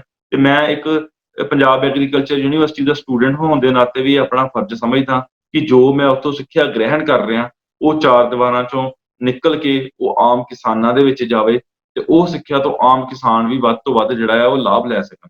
ਸਭ ਤੋਂ ਪਹਿਲੀ ਗੱਲ ਹੈ ਕਿ ਹੁਣ ਮੈਂ ਜਿਹੜੀ ਆਪਣੀ ਸਾਰੀ ਇਹ ਇੰਟਰੋਡਕਸ਼ਨ ਸੀ ਉਹਦੇ ਵਿੱਚੋਂ ਕੁਛ ਮੈਂ ਤੱਥ ਤੁਹਾਡੇ ਨਾਲ ਸ਼ੇਅਰ ਕਰਨਾ ਚਾਹੁੰਦਾ। ਸਭ ਤੋਂ ਪਹਿਲੀ ਗੱਲ ਆ ਸਿੱਖਿਆ ਜਿਹੜੀ ਆਪਾਂ ਲੈਣੀ ਆ ਯੂਨੀਵਰਸਿਟੀ ਨਾਲ ਰਾਬਤਾ ਕਾਇਮ ਕਰਕੇ, ਜਾਂ ਜਿਹੜੇ ਅਗਾਂਹ ਵਾਧੂ ਕਿਸਾਨ ਆ ਉਹਨਾਂ ਨਾਲ ਜਿਹੜਾ ਆ ਸੰਪਰਕ ਕਰਕੇ ਕਿ ਉਹ ਕਿਵੇਂ ਕੰਮ ਕਰ ਰਹੇ ਨੇ ਤੇ ਕੁਛ ਆਪਣੇ ਤਜਰਬੇ ਕਰਕੇ। ਦੂਜੀ ਚੀਜ਼, ਆਪਾਂ ਸ਼ੁਰੂ ਕਿਵੇਂ ਕਰਨਾ। ਸ਼ੁਰੂ ਕਰਨ ਵਾਸਤੇ ਸਾਨੂੰ ਪੈਸੇ ਦੀ ਲੋੜ ਨਹੀਂ, ਸ਼ੁਰੂ ਕਰਨ ਵਾਸਤੇ ਸਾਨੂੰ ਉਦਮ ਦੀ ਲੋੜ ਆ। ਹੁਣ ਪੈਸੇ ਦੀ ਲੋੜ ਕਿਵੇਂ? ਦੋ ਤਰੀਕੇ ਦੀਆਂ ਫਸਲਾਂ ਹੁੰਦੀਆਂ ਆ। ਇੱਕ ਫਸਲ ਹੁੰਦੀ ਹੈ ਜਿਹਨੂੰ ਆਪਾਂ ਪ੍ਰੋਸੈਸਿੰਗ ਕਰਕੇ ਵੇਚਣਾ ਹੁੰਦਾ, ਜਿਹਦੇ ਵਿੱਚ ਕਣਕ, ਝੋਨਾ ਜਾਂ ਕਮਾਦ ਇਹੋ ਜਿਹੀਆਂ ਫਸਲਾਂ ਆਉਂਦੀਆਂ ਨੇ ਜਿਹੜਾ ਆਪਾਂ ਬਿਨਾਂ ਪ੍ਰੋਸੈਸਿੰਗ ਤੋਂ ਨਹੀਂ ਵੇਚ ਸਕਦੇ। ਸਾਨੂੰ ਫਸਲ ਨੂੰ ਪ੍ਰੋਸੈਸਿੰਗ ਕਰਨੀ ਪੈਣੀ, ਉੱਥੇ ਸਾਨੂੰ ਮਸ਼ੀਨਰੀ ਦੀ ਲੋੜ ਆ, ਉੱਥੇ ਸਾਡਾ ਪੈਸਾ ਲੱਗਣਾ ਆ। ਤੇ ਦੂਜੀ ਚੀਜ਼ ਆ, ਦੂਜੀ ਫਸਲ ਹੁੰਦੀ ਹੈ ਜਿਹੜੀ ਆਪਾਂ ਸਬਜ਼ੀਆਂ ਬੀਜਦੇ ਹਾਂ, ਆਪਾਂ ਡੇਅਰੀ ਦਾ ਕੰਮ ਕਰਦੇ ਹਾਂ, ਜਾਂ ਆਪਾਂ ਮਤਲਬ ਮਸ਼ਰੂਮਸ ਦਾ ਕੰਮ ਕਰਦੇ ਹਾਂ, ਫਰੂਟਸ ਦਾ ਕੰਮ ਕਰਦੇ ਹਾਂ। ਉਹਦੇ ਵਿੱਚ ਸਾਨੂੰ ਪ੍ਰੋਸੈਸਿੰਗ ਦੀ ਲੋੜ ਨਹੀਂ ਹੈਗੀ, ਉਹ 'ਚ ਡਾਇਰੈਕਟ ਆਪਾਂ ਮਾਰਕੀਟਿੰਗ ਕਰਨੀ ਆ। ਹੁਣ ਸਾਨੂੰ ਮਾਰਕੀਟ ਨੂੰ ਸਮਝਣਾ ਪਊਗਾ ਕਿ ਮਾਰਕੀਟ ਸਾਡੀ ਕਿੱਦਾਂ ਦੀ ਹੈ, ਕਿਵੇਂ ਦੀ ਮਾਰਕੀਟ ਆ। ਤੇ ਮਾਰਕੀਟ ਕਿਵੇਂ ਸਮਝਣੀ ਆ? ਆਪਾਂ ਜਿਵੇਂ ਵੋਟਾਂ ਮੰਗਣ ਜਾਂਦੇ ਹਾਂ ਘਰਾਂ ਘਰਾਂ ਦੇ ਵਿੱਚ, ਉੱਦਾਂ ਆਪਾਂ ਆਪਣੇ ਪਿੰਡ ਦਾ, ਆਪਣੇ ਆਲੇ ਦੁਆਲੇ ਸਰਵੇ ਕਰਨਾ ਆ ਕਿ ਸਾਡੇ ਆਲੇ ਦੁਆਲੇ ਦੇ ਵਿੱਚ ਕਿਹੜੀ ਕਿਹੜੀ ਫਸਲ ਆ, ਕਿਹੜੀ ਕਿਹੜੀ ਰਾਸ਼ਨ ਆ ਇੱਕ ਪਰਿਵਾਰ ਦਾ ਲੱਗ ਰਿਹਾ। ਇਹ ਜਿਹੜਾ ਖੇਤੀ ਵਪਾਰ ਇੱਕ ਬਹੁਤ ਵੱਡਾ ਵਿਸ਼ਾ ਆ। ਜਿੱਥੇ ਜਿੱਥੇ ਜਿਸ ਕਿਸਾਨ ਨੂੰ ਪ੍ਰੋਬਲਮ ਆਉਂਦੀ ਪਈ ਆ, ਜਾਂ ਜੋ ਵੀ ਕਿਸਾਨ ਇਸ ਬਾਰੇ ਚੰਗੀ ਤਰ੍ਹਾਂ ਜਾਣਨਾ ਚਾਹੁੰਦਾ ਆ, ਉਹ ਮੈਨੂੰ ਜਿਹੜਾ ਆ ਸੰਪਰਕ ਕਰ ਸਕਦਾ ਆ। ਤੇ ਇਹਦੇ ਰਿਲੇਟਡ ਮੈਂ ਕੁਛ ਵੀਡੀਓਜ਼ ਵੀ ਅਪਲੋਡ ਕਰੂੰਗਾ ਕਿ ਕਿਵੇਂ ਕਿਸਾਨ ਜਿਹੜੇ ਆ ਆਪਣੀ ਖੇਤੀ ਨੂੰ ਘਾਟੇਵੰਦ ਜਿਹੜਾ ਕਿੱਤੇ ਤੋਂ ਲਾਹੇਵੰਦ ਕਿੱਤਾ ਬਣਾ ਸਕਦੇ। ਤੇ ਮੈਂ ਹੁਣ ਗੁਰਵਿੰਦਰ ਸਿੰਘ ਬਾਜਵਾ ਹੁਣ ਕਹਿ ਰਹੇ ਨੇ ਕਿ ਜਿਹੜਾ ਆ ਉਹ ਜਲਦੀ ਥੋੜਾ ਓਕੇ।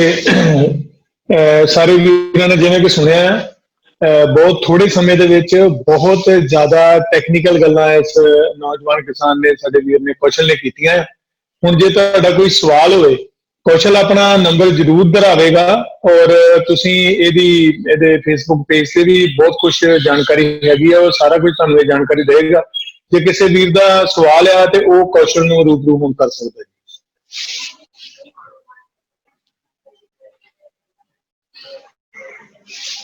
ਇਸ ਪਲੇਟਫਾਰਮ ਦੇ ਉੱਤੇ ਮੈਂ ਕਿਸਾਨ ਭਰਾਵਾਂ ਨੂੰ ਬੇਨਤੀ ਕਰਨਾ ਚਾਹੁੰਦਾ ਕਿ ਇਸ ਪਲੇਟਫਾਰਮ ਦੇ ਉੱਤੇ ਜ਼ਰੂਰ ਸਵਾਲ ਪੁੱਛੇ ਜਾਣ, ਕਿਉਂਕਿ ਹਰ ਇੱਕ ਸਵਾਲ ਦਾ ਜਵਾਬ ਜਿਹੜਾ ਆ ਉਹ ਫੋਨ ਤੇ ਦੇਣਾ ਬਹੁਤ ਔਖਾ ਹੁੰਦਾ, ਤੇ ਇਸ ਪਲੇਟਫਾਰਮ ਦਾ ਵੱਧ ਤੋਂ ਵੱਧ ਫਾਇਦਾ ਲਿਆ ਜਾਵੇ।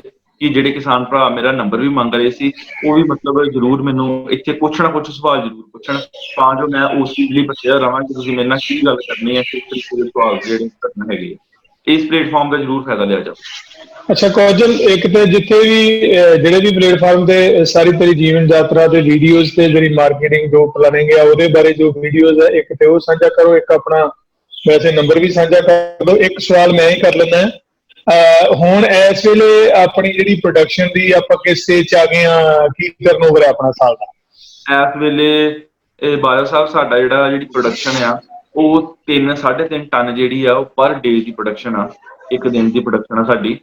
ਤੇ ਜਿਹੜੀ ਸਾਡੀ ਪ੍ਰੋਡਕਸ਼ਨ ਕਾਸਟ ਆ ਉਹ ਵੀ ਮੈਂ ਬਹੁਤ ਮਿਨੀਮਾਈਜ਼ ਕਰ ਲਈ ਹੋਈ ਆ, ਵਿਦਆਊਟ ਮਤਲਬ ਮੈਂ ਫਾਰਮਰ ਨੂੰ MSP ਦਾ ਹੀ ਗੰਨਾ ਖਰੀਦਦਾ ਆ। ਮੈਂ ਅੱਜ ਵੀ ਗੰਨਾ ਜਿਹੜਾ 310-320 ਤੇ ਹੀ ਖਰੀਦਦਾ ਆ, ਬਟ ਫਿਰ ਵੀ ਮੈਂ ਕਿਸਾਨ ਨੂੰ ਬਿਨਾਂ ਇਫੈਕਟ ਆਪਣੀ ਜਿਹੜੀ ਪ੍ਰੋਡਕਸ਼ਨ ਕਾਸਟ ਆ ਉਹ ਮੈਂ 25% ਘੱਟ ਕਰ ਚੁੱਕਿਆ ਹੋਇਆ। ਤੇ ਜਿਹੜਾ ਮੇਰਾ ਪਲਾਂਟ ਆ ਉਹ ਇੱਕ ਦਿਨ ਦੇ ਵਿੱਚ 100 ਤੋਂ 150 ਕੁਇੰਟਲ ਜਿਹੜਾ ਆ ਸ਼ੂਗਰ ਕੇਨ ਦੀ ਕ੍ਰਸ਼ਿੰਗ ਕਰਦਾ ਪਿਆ ਆ। ਤੇ ਜਿਹੜਾ ਮੇਰਾ ਟਰਨਓਵਰ ਆ ਸਾਲ ਦੀ ਉਹ ਇਸ ਟਾਈਮ ਦੇ ਕਰੀਬ ਮਤਲਬ 2 ਤੋਂ 2.5 ਕਰੋੜ ਦੇ ਵਿੱਚ ਜਿਹੜੀ ਆ ਇੱਕ ਸਾਲ ਦੀ ਟਰਨਓਵਰ ਪਹੁੰਚ ਚੁੱਕੀ ਹੈ। ਅੱਛਾ, 3 ਟਨ ਦਾ ਮਤਲਬ ਹੈ 30 ਕੁਇੰਟਲ ਗੁੜ ਜਿਹੜਾ ਰੋਜ਼ ਦਾ ਕੱਢ ਰਹੇ ਜੇ? ਹਾਂਜੀ। ਤੇ ਇਹ ਆਪਣਾ ਤੁਹਾਡਾ ਸੀਜ਼ਨ ਕਿੰਨੇ ਮਹੀਨੇ ਚ ਕਰਕੇ ਤੇ ਔਰ ਉਸ ਤੋਂ ਬਾਅਦ ਜਿਹੜਾ ਸਾਰਿਆਂ ਤੋਂ ਮਹੱਤਵਪੂਰਨ ਗੁੜ ਦੇ ਵਿੱਚ ਪੱਖ ਆ ਕਿ ਜਦੋਂ ਕੋਈ ਠੰਡ ਹੁੰਦੀ ਹੈ ਉਦੋਂ ਕੋਈ ਸਮੱਸਿਆ ਨਹੀਂ ਹੁੰਦੀ, ਕਿਉਂਕਿ ਇਹਨੂੰ ਗੁੜ ਨੂੰ ਤੁਸੀਂ ਲੌਂਗ ਟਰਮ ਲਈ ਰੱਖਣਾ ਹੈ, ਇਹਦੀ ਮਾਰਕੀਟਿੰਗ ਕਰਨੀ ਹੈ, ਤੇ ਤੁਹਾਨੂੰ ਇਹਨੂੰ ਸੁਕਾਉਣ ਦਾ ਤੇ ਉਸ ਤੋਂ ਬਾਅਦ ਬਾਇਆ ਸਾਹਿਬ ਅਸੀਂ ਇਸ ਕੰਮ ਲਈ ਅਸੀਂ ਗੁੜ ਦੀ ਬਾਇਓਕੈਮਿਸਟਰੀ ਨੂੰ ਵੀ ਚੰਗੀ ਤਰ੍ਹਾਂ ਸਟੱਡੀ ਕੀਤਾ ਹੋਇਆ ਕਿ ਗੁੜ ਜਿਹੜਾ ਆ ਖਰਾਬ ਹੋਣ ਦੇ ਉਹਦੇ ਕੀ ਕਾਰਨ ਆ, ਕਿ ਕਿਉਂ ਖਰਾਬ ਹੋ ਜਾਂਦਾ। ਦੂਜੀ ਚੀਜ਼ ਆ ਕਿ ਆਪਾਂ ਕੀ ਕਰਦੇ ਹਾਂ ਕਿ ਜਿੰਨਾ ਸਾਡਾ ਗੁੜ ਸੇਲ ਹੁੰਦਾ ਸੀਜ਼ਨ ਦੇ ਵਿੱਚ ਉਹਨਾਂ ਆਪਾਂ ਸੇਲ ਕਰਦੇ ਹਾਂ, ਬਾਕੀ ਆਪਾਂ 50% ਸਟਾਕ ਵੀ ਕਰਦੇ ਹਾਂ ਘਰੇ। ਆਪਾਂ ਗੁੜ ਨੂੰ ਸੁਕਾ ਕੇ ਉਹਦਾ ਜਿਹੜਾ ਮੋਇਸਚਰ ਆ ਉਹ 3% ਤੇ ਲੈ ਕੇ ਤੇ ਬਾਕੀ ਪੈਰਾਮੀਟਰਸ pH ਉਹਦਾ ਜਿਹੜਾ ਮੇਨਟੇਨ ਕਰਕੇ ਤੇ ਆਪਾਂ ਉਹਨੂੰ ਡਰਮ ਰੱਖੇ ਆ ਪਲਾਸਟਿਕ ਦੇ ਡਰਮ ਦੇ ਵਿੱਚ ਪੋਲੀਥੀਨ ਲਾ ਕੇ ਉਹਦੇ ਵਿੱਚ ਸ਼ੱਕਰ ਗੁੜ ਪਾ ਕੇ ਉਹ ਤੋਂ ਰਬੜ ਬੰਨ ਕੇ ਤੇ ਸਟਾਕ ਕਰ ਦਿੰਦਾ। ਉਹ ਜਿਹੜਾ ਗੁੜ ਆ ਜਿਵੇਂ ਜਿਵੇਂ ਮਾਰਕੀਟ ਦੀ ਡਿਮਾਂਡ ਆਉਂਦੀ ਆ ਉਵੇਂ ਡਰਮ ਖੋਲ ਕੇ ਤੇ ਅਸੀਂ ਉਹਨੂੰ ਸੇਲ ਕਰਦੇ ਰਹੀਦਾ। ਕਹਿਣ ਦਾ ਭਾਵ ਕਿ ਹਵਾ ਨਹੀਂ ਲੱਗਣੀ ਚਾਹੀਦੀ। ਹਵਾ ਨਹੀਂ ਲੱਗਣੀ ਚਾਹੀਦੀ ਕਿਉਂਕਿ ਜਿਹੜਾ ਮਈ ਜੂਨ ਦਾ ਮਹੀਨਾ ਹੁੰਦਾ ਜੀ, ਅਪ੍ਰੈਲ ਮਈ ਜੂਨ ਦੇ ਵਿੱਚ ਗੁੜ ਨੂੰ ਸੁਕਾਉਣ ਵਾਸਤੇ ਬੈਸਟ ਮਹੀਨਾ ਆ। ਉਦੋਂ ਤੁਸੀਂ ਜਿੰਨਾ ਗੁੜ ਸੁਕਾ ਸਕਦੇ ਹੋ ਹਵਾ ਲਵਾ ਲਓ, ਸੁਕਾ ਲਓ ਉਦੋਂ, ਕਿਉਂਕਿ ਹਵਾ ਦੇ ਵਿੱਚ ਨਮੀ ਬਹੁਤ ਘੱਟ ਹੁੰਦੀ ਤੇ ਗੁੜ ਦੀ ਨਮੀ ਜਿਹੜੀ ਹਵਾ ਚੂਸ ਲੈਂਦੀ ਹੈ। ਜਿਵੇਂ ਗੁੜ ਦਾ ਮੋਇਸਚਰ ਜਦੋਂ ਤੁਹਾਨੂੰ ਲੱਗੇ ਕਿ 3% ਤੇ ਆ ਗਿਆ, ਜਦੋਂ ਸ਼ੱਕਰ ਨੂੰ ਹੱਥ 'ਚ ਫੜੀਏ ਤੇ ਜਿਹੜਾ ਹੱਥ ਦਬਾਈਏ ਲੱਡੂ ਨਾ ਬਣੇ ਫਿਰ ਸ਼ੱਕਰ ਦੀ ਸ਼ੱਕਰ ਰਹਿ ਜਾਵੇ, ਇਹਦਾ ਮਤਲਬ ਉਹਦੀ ਨਮੀ ਬਿਲਕੁਲ ਘੱਟ ਹੋ ਚੁੱਕੀ ਹੈ। ਤੇ ਤੁਸੀਂ ਡਰਮਾਂ ਦੇ ਵਿੱਚ ਭਰ ਕੇ ਪੋਲੀਥੀਨ ਲਾ ਕੇ ਬੰਦ ਕਰਕੇ ਤੇ ਤੁਸੀਂ ਜਦੋਂ ਤੁਹਾਨੂੰ ਲੋੜ ਹੋਵੇ ਉਦੋਂ ਤੁਸੀਂ ਕੱਢ ਸਕਦੇ। ਕੌਂਸਲ ਜੀ ਇੱਕ ਹੋਰ ਸੀਗਾ ਸਵਾਲ ਵੀ, ਜਿਵੇਂ ਬਾਜ਼ਾਰ ਦੇ ਵਿੱਚ ਗੁੜ ਆ ਰਹੇ ਆ, ਆਮ ਗੱਲ ਕੀਤੀ ਜਾਂਦੀ ਆ ਕਿ ਡਾਕਟਰ ਸਾਹਿਬ ਵੀ ਅੱਜ ਕੱਲ੍ਹ ਕਹਿ ਰਹੇ ਨੇ ਕਿ ਸਾਨੂੰ ਜਿਹੜੇ ਗੁੜ ਆ ਉਹ ਜਿਹੜੇ ਗੁੜ ਖਾਣੇ ਚਾਹੀਦੇ, ਖੰਡ ਤੋਂ ਬਚਤ ਕਰਨੀ ਚਾਹੀਦੀ ਆ। ਪਰ ਗੁੜਾਂ ਦੇ ਵਿੱਚ ਸੁਣਨ ਦੇ ਵਿੱਚ ਆ ਰਿਹਾ ਬਹੁਤ ਕਿ ਖੰਡ ਦੀ ਮਿਲਾਵਟ ਕੀਤੀ ਜਾਂਦੀ ਹੈ। ਜਿਹੜੇ ਮਾਰਕੀਟ 'ਚ ਸਾਨੂੰ ਗੁੜ ਮਿਲਦੇ ਆ ਉਹਦੀ ਕੋਈ ਪਹਿਚਾਣ ਜਾਂ ਸਾਨੂੰ ਕਿਵੇਂ ਪਤਾ ਲੱਗ ਸਕਦਾ ਕਿ ਉਹਦੇ ਵਿੱਚ ਤੁਹਾਡੇ ਕੋਈ ਖੰਡ ਦੀ ਮਿਲਾਵਟ ਨਹੀਂ ਗੀ? ਹਾਂਜੀ, ਜਿਹੜਾ ਗੁੜ ਆ ਉਹਦੀ ਸਭ ਤੋਂ ਵੱਡੀ ਜਿਹੜੀ ਪਹਿਚਾਣ ਆ ਉਹਦਾ ਕਲਰ ਤੋਂ ਉਹਦੀ ਪਹਿਚਾਣ ਹੁੰਦੀ ਆ। ਜਿਹੜਾ ਗੁੜ ਜਦੋਂ ਆਪਾਂ ਕਲਰ ਵੇਖਦੇ ਹਾਂ, ਜਦੋਂ ਉਹਦਾ ਗੋਲਡਨ ਕਲਰ ਆ, ਗੋਲਡਨ ਬਰਾਊਨ ਤੋਂ ਲੈ ਕੇ ਡਾਰਕ ਬਰਾਊਨ ਤੱਕ ਉਹ ਕਲਰ ਬਿਲਕੁਲ ਠੀਕ ਹੈ, ਕਲਰ ਤੋਂ ਆਪਾਂ ਉਹਦੀ ਪਛਾਣ ਕਰ ਸਕਦੇ ਹਾਂ। ਹੋਰ ਦੂਸਰਾ ਕੋਈ ਪੈਰਾਮੀਟਰ ਜਿਹੜਾ ਆ ਗੁੜ ਦੀ ਪਛਾਣ ਕਰਦਾ ਹੈ ਨਹੀਂ। ਦੂਜੇ ਹੈਗੇ ਜ਼ਰੂਰ ਹੈ ਪੈਰਾਮੀਟਰ, ਉਹਦੀ ਗਲੂਕੋਜ਼ ਫਰਕਟੋਜ਼ ਰੇਸ਼ੀਓ ਹੁੰਦੀ ਆ, ਉਹ ਚੈੱਕ ਕਰਨੀ ਹੁੰਦੀ ਆ। ਬ੍ਰਿਕਸ ਮੀਟਰ ਦੇ ਨਾਲ ਉਹਦੀ ਬ੍ਰਿਕਸ ਚੈੱਕ ਕਰ ਲਓ ਤੇ ਉਹਦੇ ਨਾਲ ਹੋ ਜਾਂਦਾ ਆ। ਬਟ ਆਪਾਂ ਸਾਡੇ ਕੋਲ ਉਹ ਜਿਹੜੇ ਆ ਇੰਸਟਰੂਮੈਂਟ ਜਿਹੜੇ ਇੰਪਲੀਮੈਂਟਸ ਘਰ ਨਹੀਂ ਹੁੰਦੇ ਕਿ ਜਿਹਨਾਂ ਨਾਲ ਆਪਾਂ ਉਹ ਚੀਜ਼ਾਂ ਨੂੰ ਟੈਸਟ ਕਰ ਸਕੀਏ। ਸੋ ਆਪਾਂ ਕਲਰ ਤੋਂ ਜਿਹੜੀ ਆ ਗੁੜ ਦੀ ਪਛਾਣ ਕਰ ਸਕਦੇ ਆ। ਜਿਹੜਾ ਗੋਲਡਨ ਕਲਰ ਆ ਤੋਂ ਡਾਰਕ ਬਰਾਊਨ ਕਲਰ ਦੇ ਵਿੱਚ ਜਿਹੜਾ ਗੁੜ ਆ ਰਿਹਾ ਉਹ ਪਿਓਰ ਆ। ਜਿਹੜਾ ਗੁੜ ਬਹੁਤ ਜ਼ਿਆਦਾ ਸੁਨਹਿਰੀ ਰੰਗ ਦਾ ਦਿਖਦਾ ਪਿਆ ਤੁਹਾਨੂੰ ਜਾਂ ਬਹੁਤ ਜ਼ਿਆਦਾ ਕਾਲੇ ਰੰਗ 'ਚ ਦਿਖਦਾ ਪਿਆ, ਉਹ ਜਿਹੜੇ ਦੋਵੇਂ ਗੁੜ ਆ ਉਹਨਾਂ 'ਚ ਕਿਤੇ ਨਾ ਕਿਤੇ ਬਹੁਤ ਜ਼ਿਆਦਾ ਕਾਲੇ ਰੰਗ ਦੇ ਵਿੱਚ ਤੇ ਉਹਦੇ ਵਿੱਚ ਫਾਸਫੋਰਸ ਕੰਟੈਂਟ ਜ਼ਿਆਦਾ ਹੁੰਦਾ ਤਾਂ ਕਰਕੇ ਕਾਲਾ ਹੋ ਜਾਂਦਾ। ਬਹੁਤ ਜ਼ਿਆਦਾ ਸੁਨਹਿਰੀ ਰੰਗ ਵਾਲਾ ਗੁੜ ਆ ਜਿਹੜਾ ਨਹੀਂ ਠੀਕ ਹੁੰਦਾ। ਖੰਡ ਪਾਉਣ ਦੇ ਨਾਲ ਕੀ ਹੁੰਦਾ, ਖੰਡ ਦੇ ਵਿੱਚ ਜੀ ਗੰਧਕ ਹੁੰਦੀ ਆ, ਉਹਦੇ ਨਾਲ ਗੁੜ ਦੀ ਸਫਾਈ ਵੀ ਹੋ ਜਾਂਦੀ ਹੈ। ਨਾਲ ਖੰਡ ਪਾਉਣ ਦੇ ਨਾਲ ਆਟੋਮੈਟਿਕਲੀ ਜਿਹੜਾ ਆ ਗੁੜ ਦਾ ਕਲਰ ਸਾਫ਼ ਆਉਣਾ ਸ਼ੁਰੂ ਹੋ ਜਾਂਦਾ, ਭਾਵੇਂ ਉਹਦੀ ਸਫਾਈ ਕੀਤੀ ਹੋਵੇ ਭਾਵੇਂ ਨਾ ਕੀਤੀ ਹੋਵੇ। ਸੋ ਕਲਰ ਜਿਹੜੀ ਆ ਸਭ ਤੋਂ ਵੱਡੀ ਪਛਾਣ ਆ ਜੇ ਆਪਾਂ ਵੈਸੇ ਵਰਬਲੀ ਪਛਾਣ ਕਰਨੀ ਹੋਵੇ। ਹਾਂਜੀ, ਹੋਰ ਕਿਸੇ ਵੀਰ ਦਾ ਕੋਈ ਸਵਾਲ ਹੋਵੇ ਤਾਂ ਆਪਣੇ ਆਪ ਨੂੰ ਆਪ ਹੀ ਅਨਮਿਊਟ ਕਰ ਸਕਦੇ ਆ, ਉਹਨਾਂ ਕੋਲ ਆਪਸ਼ਨ ਹੈਗਾ, ਜਾਂ ਹੈਂਡ ਰੇਜ ਕਰ ਸਕਦੇ ਆ। ਤੋ ਅੱਜ ਬੜੀ ਖੁਸ਼ੀ ਦੀ ਗੱਲ ਆ ਕਿ ਬਹੁਤ ਛੋਟੀ ਉਮਰ ਦਾ ਨੌਜਵਾਨ ਜਿਨ੍ਹਾਂ ਨੇ ਬੜੀਆਂ ਚੁਣੌਤੀਆਂ ਵਿੱਚੋਂ ਨਿਕਲ ਕੇ ਅੱਜ ਸਾਡੇ ਦਰਬਾਰੇ ਖਾਲਸਾ ਦੇ ਚੈਨਲ ਤੇ ਆਏ ਆ, ਪਲੇਟਫਾਰਮ ਤੇ ਆਏ ਆ। ਸੋ ਉਹਨਾਂ ਦਾ ਅਸੀਂ ਜੀ ਆਇਆਂ ਵੀ ਕਹਿੰਦੇ, ਧੰਨਵਾਦ ਵੀ ਕਰਦੇ ਆ। ਤੇ ਉਮੀਦ ਆ ਕਿ ਇਹਨਾਂ ਤੋਂ ਜਾਣਕਾਰੀ ਲੈ ਕੇ ਜਿਹੜੇ ਨੌਜਵਾਨਾਂ ਦੇ ਉਤਸ਼ਾਹ ਹੋਊਗਾ, ਸਾਡੇ ਪਿੰਡਾਂ ਦੇ ਨੌਜਵਾਨ ਜਿਹੜੇ ਅੱਗੇ ਕਹਿ ਰਹੇ ਆ ਕਿ ਕੰਮ ਦੀ ਪ੍ਰੋਬਲਮ ਆ ਸਾਨੂੰ ਜਾਂ ਹੋਰ ਆ, ਉਹ ਇਹਨਾਂ ਤੋਂ ਸਿੱਖਿਆ ਲੈ ਕੇ ਅੱਗੇ ਵੱਧ ਸਕਦੇ ਆ, ਸਫਲ ਹੋ ਸਕਦੇ ਆ। ਸੋ ਗੁਰਤੇਜ ਸਿੰਘ ਜੀ, ਤੁਸੀਂ ਕੋਈ ਸਵਾਲ ਕਰਨਾ ਚਾਹੁੰਦੇ ਹੋ? ਹਾਂਜੀ ਹਾਂਜੀ ਹਾਂਜੀ, ਕਰੋ ਜੀ। ਹਾਂਜੀ, ਮੈਂ ਪੁੱਛਣਾ ਚਾਹੁੰਦਾ ਵੀ ਜਿਹੜੀ ਗੁੜ ਗੰਨੇ ਦੀ ਪ੍ਰੋਡਕਸ਼ਨ ਤੁਸੀਂ ਖੁਦ ਕਰਦੇ ਆ ਕਿ ਕਿਸਾਨਾਂ ਤੋਂ ਹੀ ਲੈ ਰਹੇ ਆ ਇਹ ਗੱਲਾਂ ਸਾਰਾ? ਅਸੀਂ 12 ਏਕੜ ਦੀ ਜਿਹੜੀ ਖੇਤੀ ਸੀ ਪਹਿਲਾਂ ਕਰਦੇ ਹੁੰਦੇ ਸੀ। ਬਾਅਦ ਵਿੱਚ ਮੇਰੇ ਜਿਹੜੇ ਚਾਚਾ ਜੀ ਹੋਣੀ ਆ 12-15 ਏਕੜ ਉਹਨਾਂ ਦੀ ਪੈਲੀ ਸੀ। ਮੈਂ ਉਹਨਾਂ ਦੇ ਵਿੱਚ ਵੀ 8-10 ਏਕੜ ਜਿਹੜਾ ਗੁੜ ਜਿਹੜਾ ਗੰਨਾ ਲਗਾਉਣਾ ਸ਼ੁਰੂ ਕੀਤਾ। ਬਟ ਜਿਹੜੀ ਸਾਡੀ ਜਿਹੜੀ ਟੋਟਲ ਗੰਨੇ ਦੀ ਖਪਤ ਆ ਉਹ 100 ਏਕੜ ਦੇ ਕਰੀਬ ਆ। ਤੇ ਖੁਦ ਜਿਹੜੀ ਵਿੱਚੋਂ ਆਪਾਂ ਜਿਹੜੀ ਆਪਣੀ ਖੇਤੀ ਕਰਦੇ ਆ ਉਹ 20-25 ਏਕੜ ਦੀ ਕਰਦੇ ਆ ਆਪਣੀ ਜ਼ਮੀਨ ਦੇ ਵਿੱਚ ਤੇ ਆਪਣੇ ਚਾਚਾ ਦੀ ਜ਼ਮੀਨ ਦੇ ਵਿੱਚ। ਬਾਕੀ ਜਿਹੜਾ ਗੰਨਾ ਆ ਆਪਾਂ ਪਰਚੇਜ਼ ਕਰਦੇ ਆ, ਉਹੀ ਪਰਚੇਜ਼ ਇਵੇਂ ਕਰਦੇ ਆ ਕਿ ਆਪਾਂ ਸ਼ੂਗਰ ਮਿਲ ਵਾਂਗੂ ਪਹਿਲਾਂ ਹੀ ਬੌਂਡ ਕਰ ਲਈਦਾ। ਕਿਉਂਕਿ ਪਿਛਲੇ ਸਾਲ ਮੈਂ ਇਹ ਰੈਂਡਮਲੀ ਗੰਨਾ ਖਰੀਦਣਾ ਸ਼ੁਰੂ ਕਰਤਾ ਸੀ, ਜਿਹੜਾ ਵੇਚਦਾ ਸੀ ਲੈ ਲਈਦਾ ਸੀ। ਬਟ ਗੰਨੇ ਦੀ ਜਿਹੜੀ ਆ ਕੁਆਲਿਟੀ ਉਹ ਗੁੜ ਦੇ ਵਿੱਚ ਸ਼ੋਅ ਹੁੰਦੀ ਆ। ਸੋ ਗੰਨੇ ਦੀ ਮਾੜੀ ਕੁਆਲਿਟੀ ਆਊਗੀ ਤਾਂ ਗੁੜ ਨਹੀਂ ਵਧੀਆ ਬਣੇਗਾ। ਸੋ ਆਪਾਂ ਫਾਰਮਰਸ ਦਾ ਹੁਣ ਪਹਿਲਾਂ ਹੀ ਗੰਨਾ ਦੱਸ ਦਿੰਦੇ ਆ ਕਿਵੇਂ ਲਾਉਣਾ ਆ, ਕਿਹੜੀਆਂ ਮਤਲਬ ਚੀਜ਼ਾਂ ਇਹ 'ਚ ਪਾਉਣੀਆਂ, ਕਿਹੜੀਆਂ ਇਨਸੈਕਟੀਸਾਈਡ ਨਹੀਂ ਸਪਰੇਅ ਕਰਨੇ, ਉਹ ਚੀਜ਼ਾਂ ਆਪਾਂ ਹੁਣ ਪਹਿਲਾਂ ਹੀ ਦੱਸਣਾ ਸ਼ੁਰੂ ਕਰਤੀ। ਤਾਂ 100 ਏਕੜ ਦੇ ਕਰੀਬ ਗੰਨਾ ਲੱਗਦਾ ਸਰ। ਠੀਕ ਹੈ ਜੀ, ਮਿਹਰਬਾਨੀ। ਹੈਲੋ। ਹਾਂਜੀ ਹਾਂਜੀ ਹਾਂਜੀ ਹਾਂਜੀ, ਸਤਿ ਸ਼੍ਰੀ ਅਕਾਲ ਵੀਰ ਜੀ। ਸਤਿ ਸ਼੍ਰੀ ਅਕਾਲ ਜੀ। ਮੇਰਾ ਪਿੰਡ ਸਿੰਨੋ ਖੁਰਦ ਤੇ ਜ਼ਿਲ੍ਹਾ ਲੁਧਿਆਣੇ ਤੋਂ ਬੋਲਦਾ ਮੈਂ। ਹਾਂਜੀ ਵੀਰ ਜੀ, ਮੈਂ ਪੁੱਛਣਾ ਸੀ ਆਪਣੇ ਕੋਲ ਗੰਨੇ ਕੋ ਗੁੜ ਬਣਾਉਣ ਲਈ ਕਿਹੜੀ ਕਿਸਮ ਵਧੀਆ ਰਹਿੰਦੀ ਆ? ਦੇਖੋ, ਗੰਨੇ ਤੋਂ ਗੁੜ ਬਣਾਉਣ ਲਈ ਵੈਸੇ ਕਿਸਮਾਂ 238 ਵੀ ਠੀਕ ਹੈ, 118 ਵੀ ਠੀਕ ਹੈ, 85 ਵੀ ਠੀਕ ਹੈ। ਗੱਲ ਵੀਰ ਜੀ ਗੰਨੇ ਦੇ ਨਾ ਇਹ TDS ਚੈੱਕ ਕਰਨੀ ਪੈਂਦੀ ਆ, ਟੋਟਲ ਡਿਜ਼ੋਲਵਡ ਸ਼ੂਗਰਸ। ਆਪਾਂ ਜਿਹੜੀ ਮਰਜ਼ੀ ਵੀ ਕਿਸਮ ਯੂਜ਼ ਕਰਦੇ ਆ ਨਾ ਉਹਦੇ ਵਿੱਚ ਹੁੰਦੀ ਤੇ ਖੰਡ ਹੀ ਆ ਗੰਨੇ ਦੇ ਵਿੱਚ। ਤੇ ਜਦੋਂ ਆਪਾਂ TDS ਚੈੱਕ ਕਰਦੇ ਆ ਉਹਦੀ 21 ਤੋਂ ਉੱਪਰ ਆ ਰਹੀ ਆ, ਤੁਸੀਂ ਕੋਈ ਵੀ ਕਿਸਮ ਉਹਦੀ ਇਹ ਯੂਜ਼ ਕਰ ਸਕਦੇ ਹੋ। ਤੁਹਾਨੂੰ ਜੇ ਜ਼ਿਆਦਾਤਰ ਗੰਨੇ ਦੇ ਮਾਹਰ ਆ ਉਹ ਇਹ ਕਹਿਣਗੇ ਕਿ 85 ਕਿਸਮ ਯੂਜ਼ ਕਰੋ। ਤਾਂ ਕਰਕੇ ਕਹਿੰਦੇ ਨੇ ਕਿ 85 ਕਿਸਮ ਜਿਹੜੀ ਆ ਉਹ ਛੇਤੀ TDS ਜਿਹੜਾ ਇਨਕਰੀਜ਼ ਕਰ ਲੈਂਦੀ ਹੈ। 85 ਜੇ ਕੱਚੀ ਫਸਲ ਵੀ ਹੋਵੇ ਤੇ ਉਹਦੇ ਵਿੱਚ ਵੀ ਜਿਹੜਾ TDS ਆ 20-21 ਆ ਜਾਂਦਾ। ਬਟ ਆਪਾਂ TDS ਚੈੱਕ ਕਰਕੇ ਗੰਨਾ ਯੂਜ਼ ਕਰਨਾ ਤੇ ਉਹਦੇ ਨਾਲ ਆਪਾਂ ਜਿਹੜਾ ਆ ਉਹ ਮਤਲਬ ਜਿਹੜਾ ਮਰਜ਼ੀ ਗੰਨਾ ਯੂਜ਼ ਕਰ ਸਕਦੇ। ਵੈਸੇ 238 ਹੁਣ ਜ਼ਿਆਦਾ ਚੱਲ ਰਿਹਾ ਪੰਜਾਬ, 238 ਵੀ ਹੈ, 91 ਵੀ ਠੀਕ ਹੈ, 92, 118, 85, 099, 64 ਇਹ ਵੈਰਾਈਟੀਜ਼ ਹੈਗੀਆਂ। ਠੀਕ ਹੈ। ਸਾਡੇ ਇੱਧਰ ਗੰਨਾ ਲੱਗਦਾ ਨਹੀਂ। ਬਿਜਾਈ ਦਾ ਸਮਾਂ ਕਿਹੜਾ ਠੀਕ ਹੈ ਜੀ? ਬਿਜਾਈ ਦਾ ਸਮਾਂ ਜੀ ਇਹ ਸਤੰਬਰ-ਅਕਤੂਬਰ ਦੇ ਵਿੱਚ ਜਿਹੜਾ ਬਿਜਾਈ ਦਾ ਸਮਾਂ 2 ਵਾਰੀ ਬਿਜਾਈ ਹੁੰਦੀ ਹੈ। ਇਹਦੀ ਇੱਕ ਵਾਰੀ ਹੁੰਦੀ ਹੈ ਝੋਨੇ ਵੱਢ ਕੇ ਬਿਜਾਈ ਹੁੰਦੀ ਆ, ਪਰ ਉਦੋਂ ਸਰਦੀ ਜ਼ਿਆਦਾ ਆ ਜਾਂਦੀ ਹੈ। ਇਸ ਕਰਕੇ ਆਪਾਂ ਜਿਹੜਾ ਸਿੰਗਲ ਬੈਡ ਸਿਸਟਮ ਜਿਹੜਾ ਆ ਪਨੀਰੀ ਦੇ ਨਾਲ ਟ੍ਰਾਂਸਪਲਾਂਟਿੰਗ ਮੈਥਡ ਦੇ ਨਾਲ ਆਪਾਂ ਸਤੰਬਰ ਦੇ ਵਿੱਚ ਇਹਦੀ ਪਨੀਰੀ ਲਾ ਦਿੱਤੀ ਆ। ਤੇ ਜਦੋਂ ਆਪਾਂ ਝੋਨਾ ਕੱਟੀਦਾ ਤੇ ਉਦੋਂ ਆਪਾਂ ਬੀਜ ਦਿੱਤਾ ਪੈਲੀ ਦੇ ਵਿੱਚ। ਦੂਜਾ ਜਿਹੜਾ ਆ ਉਹ ਹੈਗਾ ਆ ਟਾਈਮ ਜਿਹੜਾ ਉਹ ਕਣਕ ਵੱਢਣ ਤੋਂ ਬਾਅਦ ਅਪ੍ਰੈਲ ਦਾ ਟਾਈਮ ਆ। ਤੇ ਆਹ ਦੋਵਾਂ ਸਮਿਆਂ ਦੇ ਵਿੱਚ ਆਪਾਂ ਗੰਨਾ ਜਿਹੜਾ ਬੀਜ ਸਕਦੇ। ਜੀ ਧੰਨਵਾਦ। ਜੀ ਸਤਿ ਸ਼੍ਰੀ ਅਕਾਲ ਜੀ। ਸਤਿ ਸ਼੍ਰੀ ਅਕਾਲ ਜੀ। ਵੀਰ ਜੀ, ਮੈਂ ਗੁਰਪ੍ਰੀਤ ਸਿੰਘ ਹਾਂ ਜੀ, ਪਿੰਡ ਗੰਨੀਵੰਡ ਤਤਲ ਹਰੀਕੇ ਪੱਤਨ ਦੇ ਨੇੜੇ ਹਾਂ ਜੀ। ਹਾਂਜੀ। ਮੇਰਾ ਵੀਰ ਜੀ ਤੁਹਾਨੂੰ ਇਹ ਪੁੱਛਣਾ ਵੀ ਇੱਕ ਨਾ ਗੁੜ ਕੱਢਣ ਦਾ ਜਿਹੜਾ ਅਸੀਂ ਆਪਾਂ ਆਮ ਗੁੜ ਕੱਢਦੇ ਹਾਂ ਜੀ, ਦੇਸੀ ਬਿਲਕੁਲ 5 ਪੀਪਿਆਂ ਦੀ ਜਿਹੜੀ ਪੱਤ ਉਹਦੇ ਚੋਂ 15-16 ਕਿਲੋ ਨਿਕਲਦਾ। ਹਾਂਜੀ ਹਾਂਜੀ। ਇੱਕ ਤਰੀਕਾ ਜਿਹੜਾ ਭਈਏ ਗੁੜ ਕੱਢਦੇ ਆ, ਅਸੀਂ ਮੁੰਡੀ ਮੋੜ ਤੋਂ ਇੱਕ ਸਾਲ ਗੁੜ ਕਢਾ ਕੇ ਲਏ ਹਾਂ ਜੀ। ਉਹਨਾਂ ਵਿੱਚ ਜਦੋਂ ਪੱਤ ਘਮੇ ਤੇ ਆਉਂਦੀ ਉਹਦੇ ਵਿੱਚ ਰੋਹ ਪਾ ਦਿੰਦੇ ਆ। ਹਾਂਜੀ ਹਾਂਜੀ। ਉਹ 25-28-30 ਕਿਲੋ ਨਿਕਲ ਆਉਂਦਾ ਜੀ। ਹਾਂਜੀ ਹਾਂਜੀ। ਹੁਣ ਵੀ ਮੇਰਾ ਮੇਨ ਜਿਹੜਾ ਅੰਮ੍ਰਿਤਸਰ ਬਠਿੰਡਾ ਹਾਈਵੇ ਇਹਦੇ ਉੱਤੇ ਹੀ ਮੇਰਾ ਘਰ ਆ, ਇਹਦੇ ਉੱਤੇ ਹੀ ਪੈਲੀ ਹੈ ਜੀ। ਮੈਂ ਅੱਧਾ ਕਿੱਲਾ ਲਾਇਆ ਜੀ ਐਤਕੀ। ਅੱਛਾ ਜੀ। 238 ਪਹਿਲਾਂ ਅਸੀਂ ਬਾਵਾ ਲਾਉਨੇ ਹਾਂ, ਫਿਰ ਸੇਰੋ ਮਿਲ ਸਾਡੇ ਲਾਗੇ ਬੰਦ ਹੋਣ ਕਰਕੇ ਤੋਂ ਛੱਡ ਗਏ ਸਾਰੇ ਗੰਨਾ। ਤੇ ਮੈਂ ਐਤਕੀ ਅੱਧਾ ਕਿੱਲਾ ਲਾਇਆ ਜੀ। ਮੈਂ ਤੁਹਾਨੂੰ ਇਹ ਪੁੱਛਣਾ ਵੀ ਵੇਖੋ ਹੁਣ ਉਹਦਾ ਤੇ ਇਸ ਚੀਜ਼ ਦਾ ਫਰਕ ਬੜਾ। ਆਪਣਾ ਸਾਰਾ 15 ਕਿਲੋ ਨਿਕਲਿਆ ਤੇ ਉਹਨਾਂ ਦਾ 25 ਕਿਲੋ ਨਿਕਲ ਆਇਆ। ਹਾਂਜੀ ਹਾਂਜੀ। ਤੁਸੀਂ ਜਿਹੜਾ ਗੁੜ ਕੱਢਦੇ ਜੀ ਉਹ ਤੁਸੀਂ ਕਿਹੜਾ ਬਿਲਕੁਲ ਜਿਹੜਾ ਦੇਸੀ ਤਰੀਕਾ ਸੀ ਉਹਦੇ ਨਾਲ ਕਿ ਜਾਂ ਕਢਾਲੀ ਵਾਲਾ ਤਰੀਕਾ ਤੁਹਾਡਾ? ਵੀ ਕਿਵੇਂ ਹੁੰਦਾ ਕਿ ਜਿਵੇਂ ਜਦੋਂ ਮੈਨੂੰ ਭਾਜੀ 26 ਰੁਪਏ ਰੇਟ ਮਿਲਦਾ ਸੀ ਨਾ, ਤੇ ਉਹਦੇ ਵਿੱਚ ਮੈਂ ਇਹ ਚੀਜ਼ ਸੋਚੀ ਕਿ ਮੈਨੂੰ ਰੇਟ ਕਿਵੇਂ ਜ਼ਿਆਦਾ ਮਿਲੇ। ਤੇ ਜਦੋਂ ਭਈਆ ਨੂੰ 26 ਰੁਪਏ ਰੇਟ ਮਿਲਦਾ ਨਾ, ਉਹ ਇਹ ਚੀਜ਼ ਸੋਚਦੇ ਆ ਕਿ ਗੁੜ ਦਾ ਰੇਟ ਕਿਵੇਂ ਘੱਟ ਕਰੀਏ। ਹੁਣ ਤੁਸੀਂ ਇੱਕ ਪੱਤ ਦੇ ਵਿੱਚ ਜਦੋਂ ਉਹ ਕੱਚੀ ਪੱਤ ਲਾਉਂਦੇ ਨੇ, ਜਦੋਂ ਆਪਾਂ ਕੱਚੀ ਪੱਤ ਲਾਉਂਦੇ ਆ ਸਾਡੀ ਰਿਕਵਰੀ ਜਿਹੜੀ ਆ 2 ਤੋਂ 3 ਕਿਲੋ ਵੱਧ ਜਾਂਦੀ ਆ।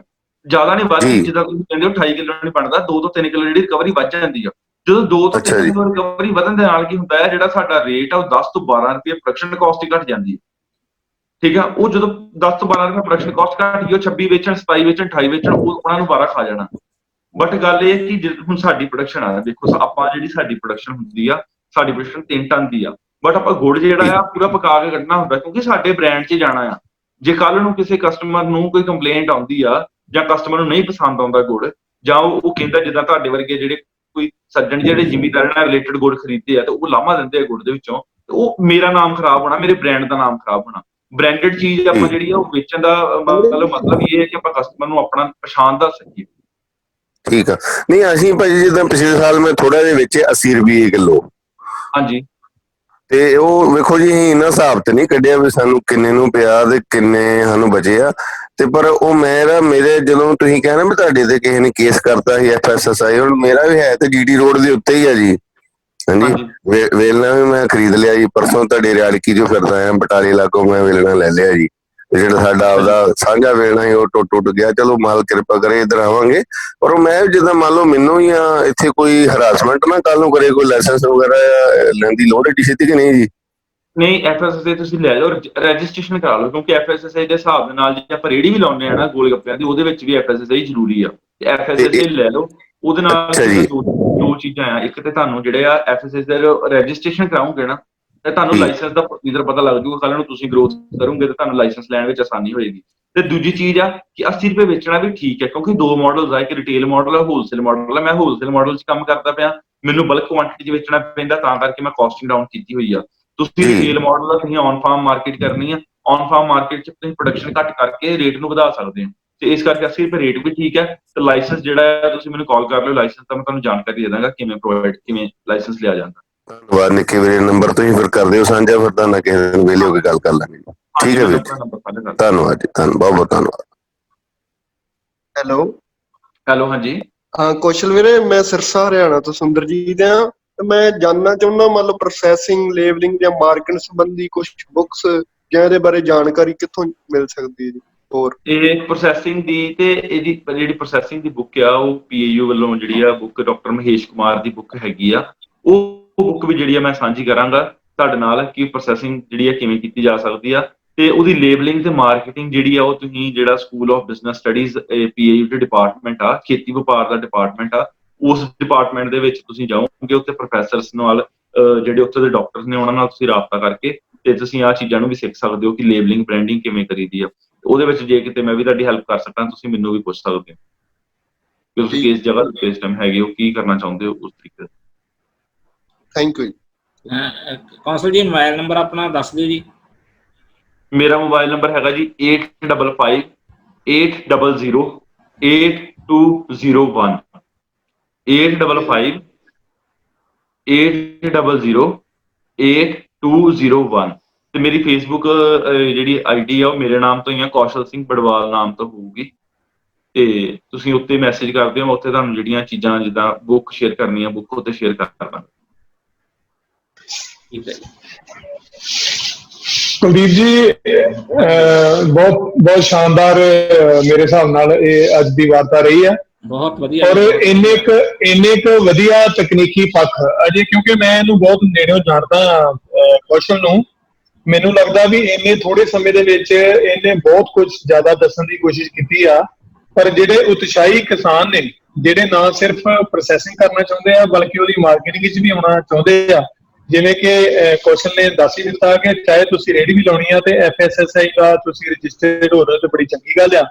ਇੱਕ ਮੈਂ ਸਾਰਿਆਂ ਦੇ ਧਿਆਨ ਤੇ ਗੱਲ ਲਿਆਉਣਾ ਚਾਹੁੰਦਾ ਹਾਂ, ਕਿਉਂਕਿ ਕੌਸ਼ਲ ਵੀ MBA ਬਿਜ਼ਨਸ ਯੂਨੀਵਰਸਿਟੀ 'ਚ ਹੀ ਕਰ ਰਿਹਾ। ਪੰਜਾਬ ਐਗਰੀਕਲਚਰ ਯੂਨੀਵਰਸਿਟੀ ਇੱਕ ਐਸੀ ਸੰਸਥਾ ਆ ਜਿੱਥੇ ਤੁਸੀਂ ਕੋਈ ਬ੍ਰਾਂਡਿੰਗ ਦੀ ਪ੍ਰੋਬਲਮ ਹੈ, ਜਿੱਦਾਂ ਇਹਨਾਂ ਦੱਸਿਆ ਕਿ ਐਗਰੀ ਬਿਜ਼ਨਸ ਸਕੂਲ ਦੇ ਵਿੱਚ ਡਾਕਟਰ ਅਮਨਦੀਪ ਨੇ, ਔਰ ਉਹਨਾਂ ਦਾ ਜਿਹੜਾ ਫੂਡ ਪ੍ਰੋਸੈਸਿੰਗ ਡਿਪਾਰਟਮੈਂਟ ਹੈ ਡਾਕਟਰ ਅਮਰਜੀਤ ਕੌਰ ਨੇ, ਜਿਸ ਤਰ੍ਹਾਂ ਡਾਕਟਰ ਮਹੇਸ਼ ਕੁਮਾਰ ਦਾ ਨਾਮ ਲਿਆ ਆ। ਬਹੁਤ ਹੀ ਸਿਆਣੇ ਤੇ ਸੁੱਕੜ ਬੰਦੇ ਉੱਥੇ ਤੁਹਾਨੂੰ ਅਗਵਾਈ ਦੇਣ ਵਾਸਤੇ ਹਰ ਵੇਲੇ ਤਿਆਰ ਹੁੰਦੇ ਆ। ਤੁਹਾਨੂੰ ਜਾਣਾ ਪੈਣਾ ਹੈ, ਪਹਿਲਾਂ ਸਿੱਖਣਾ ਪੈਣਾ ਵਾ, ਇਹ ਤਕਨੀਕੀ ਪੱਖ ਵਾਲੀਆਂ ਗੱਲਾਂ ਨੇ। ਔਰ ਦੂਸਰੀ ਗੱਲ ਜਿਹੜੀ ਕੌਸ਼ਲ ਨੇ ਸਭ ਤੋਂ ਮਹੱਤਵਪੂਰਨ ਕਹੀ ਹੈ ਕਿ ਜਿਹੜੇ ਪਿਆਸੇ ਨੇ ਉਹਨਾਂ ਤੱਕ ਤੁਹਾਨੂੰ ਪਹੁੰਚਣਾ ਪਏਗਾ ਇੱਕ ਵਾਰੀ। ਬਿਲਕੁਲ ਜੀ। ਇੱਕ ਅਖੀਰੀ ਗੱਲ ਮੈਂ ਕਰ ਦਵਾਂ ਸਾਥੀਓ, ਜੋ ਫਰਟੀਲਾਈਜ਼ਰ ਦੀ ਨਵੀਂ ਪਾਲਿਸੀ ਆ ਰਹੀ ਆ, ਜਾਂ ਜੋ ਵਨ ਮੰਡੀ ਵਨ ਨੇਸ਼ਨ ਦਾ ਆ, ਇੱਥੇ ਸਰਦਾਰ ਸੁਰਜੀਤ ਸਿੰਘ ਵਿੱਚ ਹੀ ਮੌਜੂਦ ਨੇ। ਅੱਛਾ, ਜਿੰਨੇ ਵੀ ਹੁਣ ਅਸੀਂ ਬਾਇਓ ਫਰਟੀਲਾਈਜ਼ਰ ਘਰ ਤਿਆਰ ਕਰਦੇ ਆ ਨਾ, ਜਿਹੜੇ ਆਰਗੈਨਿਕ ਖੇਤੀ ਵਾਲੇ ਨੇ, ਜਿੱਦਾਂ ਤੁਹਾਨੂੰ ਦੱਸਿਆ ਆ ਕੌਸ਼ਲ ਨੇ ਕਿ ਉਹ ਪਹਿਲਾਂ ਹੀ ਬੌਂਡਿੰਗ ਕਰ ਲੈਂਦਾ ਆ ਗੰਨਾ ਖਰੀਦਣ ਵਾਲਿਆਂ ਕੋਲ, ਤੇ ਉਹਨਾਂ ਨੂੰ ਇਹ ਪੈਰਾਮੀਟਰਸ ਦੇ ਦਿੰਦਾ ਹੈ, ਇੱਕ ਸਟੈਂਡਰਡ ਉਹਨਾਂ ਦੇ ਸਾਹਮਣੇ ਸੈੱਟ ਕਰਦਾ ਕਿ ਮੈਂ ਤੁਹਾਡੇ ਕੋਲ ਇਸ ਕੁਆਲਿਟੀ ਦਾ ਗੰਨਾ ਲੈਣਾ, ਇਹਦੇ ਵਿੱਚ ਤੁਸੀਂ ਆਹ ਇਨਸੈਕਟੀਸਾਈਡ ਪੈਸਟੀਸਾਈਡ ਨਹੀਂ ਪਾਉਣਾ, ਔਰ ਉਹਦੇ ਜਿਹੜਾ ਬ੍ਰਿਕਸ ਆ ਜਿਹਨੂੰ ਆਪਾਂ ਕਣ ਕਹਿੰਦੇ ਆ ਸਾਡੀ ਮਾਝੇ ਦੀ ਭਾਸ਼ਾ 'ਚ, ਤੱਤ ਜਿਹਨੂੰ ਕਹੋ, ਉਹਦੇ ਮੁਤਾਬਕ ਗੰਨਾ ਇਹ ਲੈਣਾ ਹੁੰਦਾ। ਹੁਣ ਜਿੰਨੀਆਂ ਵੀ ਅਸੀਂ ਘਰ ਸੇਫ ਫੂਡ ਵਾਸਤੇ ਭਾਵੇਂ ਤੁਸੀਂ ਗੁੱਡ ਐਗਰੀਕਲਚਰ ਪ੍ਰੈਕਟਿਸਿਸ ਹੀ ਕਰਨੀਆਂ ਗੈਪ ਦੀਆਂ, ਤੇ ਤੁਹਾਨੂੰ ਜਿਹੜੀਆਂ ਚੀਜ਼ਾਂ ਤਿਆਰ ਕਰਨੀਆਂ ਪੈਣੀਆਂ, ਤੁਹਾਨੂੰ ਸੁਣ ਕੇ ਹੈਰਾਨੀ ਹੋਏਗੀ ਕਿ ਹਰ ਚੀਜ਼ ਦੇ ਵਿੱਚ ਗੁੜ ਪੈਂਦਾ, ਵੇਸਟ ਡੀਕੰਪੋਜ਼ਰ ਤੋਂ ਲੈ ਕੇ ਗੁੜ ਜਲ ਅੰਮ੍ਰਿਤ, ਜੀਵ ਅੰਮ੍ਰਿਤ, ਔਰ ਜਿੰਨੇ ਵੀ ਕਲਚਰ ਨੇ ਟ੍ਰਾਈਕੋਡਰਮਾ ਦੇ, ਸੂਡੋਮੋਨਾਸ ਦੇ, ਬਵੇਰੀਆ ਬਿਸਿਆਨਾ ਦੇ, ਇਹ ਸਾਰੇ ਗੁੜ ਵੇਸਣ ਤੋਂ ਤਿਆਰ ਹੁੰਦੇ ਆ। ਨਾ ਸਿਰਫ ਗੁੜ ਤੁਹਾਡੇ ਖਾਣ ਦੇ ਕੰਮ ਆਉਣਾ ਆ, ਔਰ ਇੱਕ ਇੱਥੇ ਮੈਂ ਵੀ ਜ਼ਿਕਰ ਕਰਦਾ ਹਾਂ ਕਿ ਸਾਡੇ ਜਿਹੜੇ ਮਾਨਯੋਗ ਖੇਤੀ ਸੈਕਟਰੀ ਨੇ ਸਰਦਾਰ ਖਾਨ ਸਿੰਘ ਪੰਨੂ, ਉਹਨਾਂ ਨੇ ਇੱਕ ਬਹੁਤ ਜ਼ਬਰਦਸਤ ਪਿਛਲੇ 2-3 ਸਾਲਾਂ ਦੇ ਵਿੱਚ ਗੁੜ ਦੇ ਮਾਮਲੇ 'ਚ ਇਨੀਸ਼ੀਏਟਿਵ ਲਿਆ ਸੀ, ਔਰ ਇਹ ਜਿਹੜੇ ਬੰਦੇ ਬਾਹਰਲੇ ਰਾਜਾਂ ਤੋਂ ਆ ਕੇ ਇੱਥੇ ਲੱਖਾਂ ਦਾ ਬਿਜ਼ਨਸ ਕਰਕੇ ਜਾਂਦੇ ਸੀ, ਔਰ ਘਟੀਆ ਸਕਰੀਨ ਖੰਡ ਕਈ ਕੁਛ ਮਿਲਾ ਕੇ ਗੁੜ ਦੇ ਦਿੰਦੇ ਸੀ ਆਮ ਲੋਕਾਂ ਨੂੰ, ਤੇ ਗੁੜ ਜਿੰਨੇ ਜਦ ਤੱਕ ਅਸਲੀ ਨਹੀਂ ਖਾਦਾ ਉਹਨੂੰ ਨਕਲੀ ਗੁੜ ਦੇ ਸਵਾਦ ਦਾ ਪਤਾ ਨਹੀਂ ਲੱਗ ਸਕਦਾ। ਤੋਂ ਇਹਦੇ ਵਿੱਚ ਸੰਭਾਵਨਾਵਾਂ ਬੜੀਆਂ ਨੇ, ਆਪਾਂ ਨੂੰ ਇਹ ਚੀਜ਼ ਆ ਪਹਿਲਾਂ ਸਿੱਖਣਾ ਪੈਣਾ ਵਾ, ਕੌਸ਼ਲ ਵਰਗੇ ਮੁੰਡੇ ਦਾ ਜਿਹੜਾ ਹੈਗਾ ਉਹਨੂੰ ਫੋਲੋ ਕਰਨਾ ਪੈਣਾ। ਸੋ ਜਿੰਨੇ ਵੀ ਸਾਥੀ ਜੁੜੇ ਆ ਕੁਲਦੀਪ ਜੀ, ਉਹਨਾਂ ਸਾਰਿਆਂ ਦਾ ਬਹੁਤ ਬਹੁਤ ਧੰਨਵਾਦ ਆ। ਅਸੀਂ ਤਕਰੀਬਨ ਅੱਜ ਬੜੇ ਵਧੀਆ ਟਾਈਮ ਨਾਲ ਸ਼ੁਰੂ ਕੀਤਾ ਹੈ, ਔਰ ਬੜੇ ਥੋੜੇ ਸਮੇਂ 'ਚ ਬੜੀ ਵਧੀਆ ਗੱਲ ਕੀਤੀ ਆ। ਹੁਣ ਓਵਰ ਟੂ ਕੁਲਦੀਪ ਜੀ। ਹਾਂਜੀ, ਸੋ ਧੰਨਵਾਦ ਆ ਜੀ। ਅੱਜ ਜਿਹੜਾ ਪ੍ਰੋਗਰਾਮ ਆ ਸੱਚਮੁੱਚ ਹੀ ਬਹੁਤ ਹੀ ਵਧੀਆ, ਤੇ ਸਭ ਤੋਂ ਵੱਡੀ ਗੱਲ ਆ ਜਿਹੜੀ ਇੰਨੀ ਛੋਟੀ ਉਮਰ ਦਾ ਨੌਜਵਾਨ ਸਾਡੇ ਨੌਜਵਾਨਾਂ ਲਈ ਚਾਨਣ ਬਣਾ, ਇਹ ਸਭ ਤੋਂ ਵੱਧ ਮੈਨੂੰ ਖੁਸ਼ੀ ਹੋ ਰਹੀ ਹੈ ਇਸ ਗੱਲ ਦੀ। ਬਾਕੀ ਇਹਨਾਂ ਨੇ ਜਿਹੜਾ ਇਹ ਪ੍ਰੋਗਰਾਮ ਕੀਤਾ ਗਾ, ਸੋ ਬਹੁਤ ਧੰਨਵਾਦ ਆ। ਹੋਰ ਜੇ ਕਿਸੇ ਜ਼ਰੂਰੀ ਸਵਾਲ ਤੋਂ ਪੁੱਛ ਸਕਦੇ ਆ ਜੀ।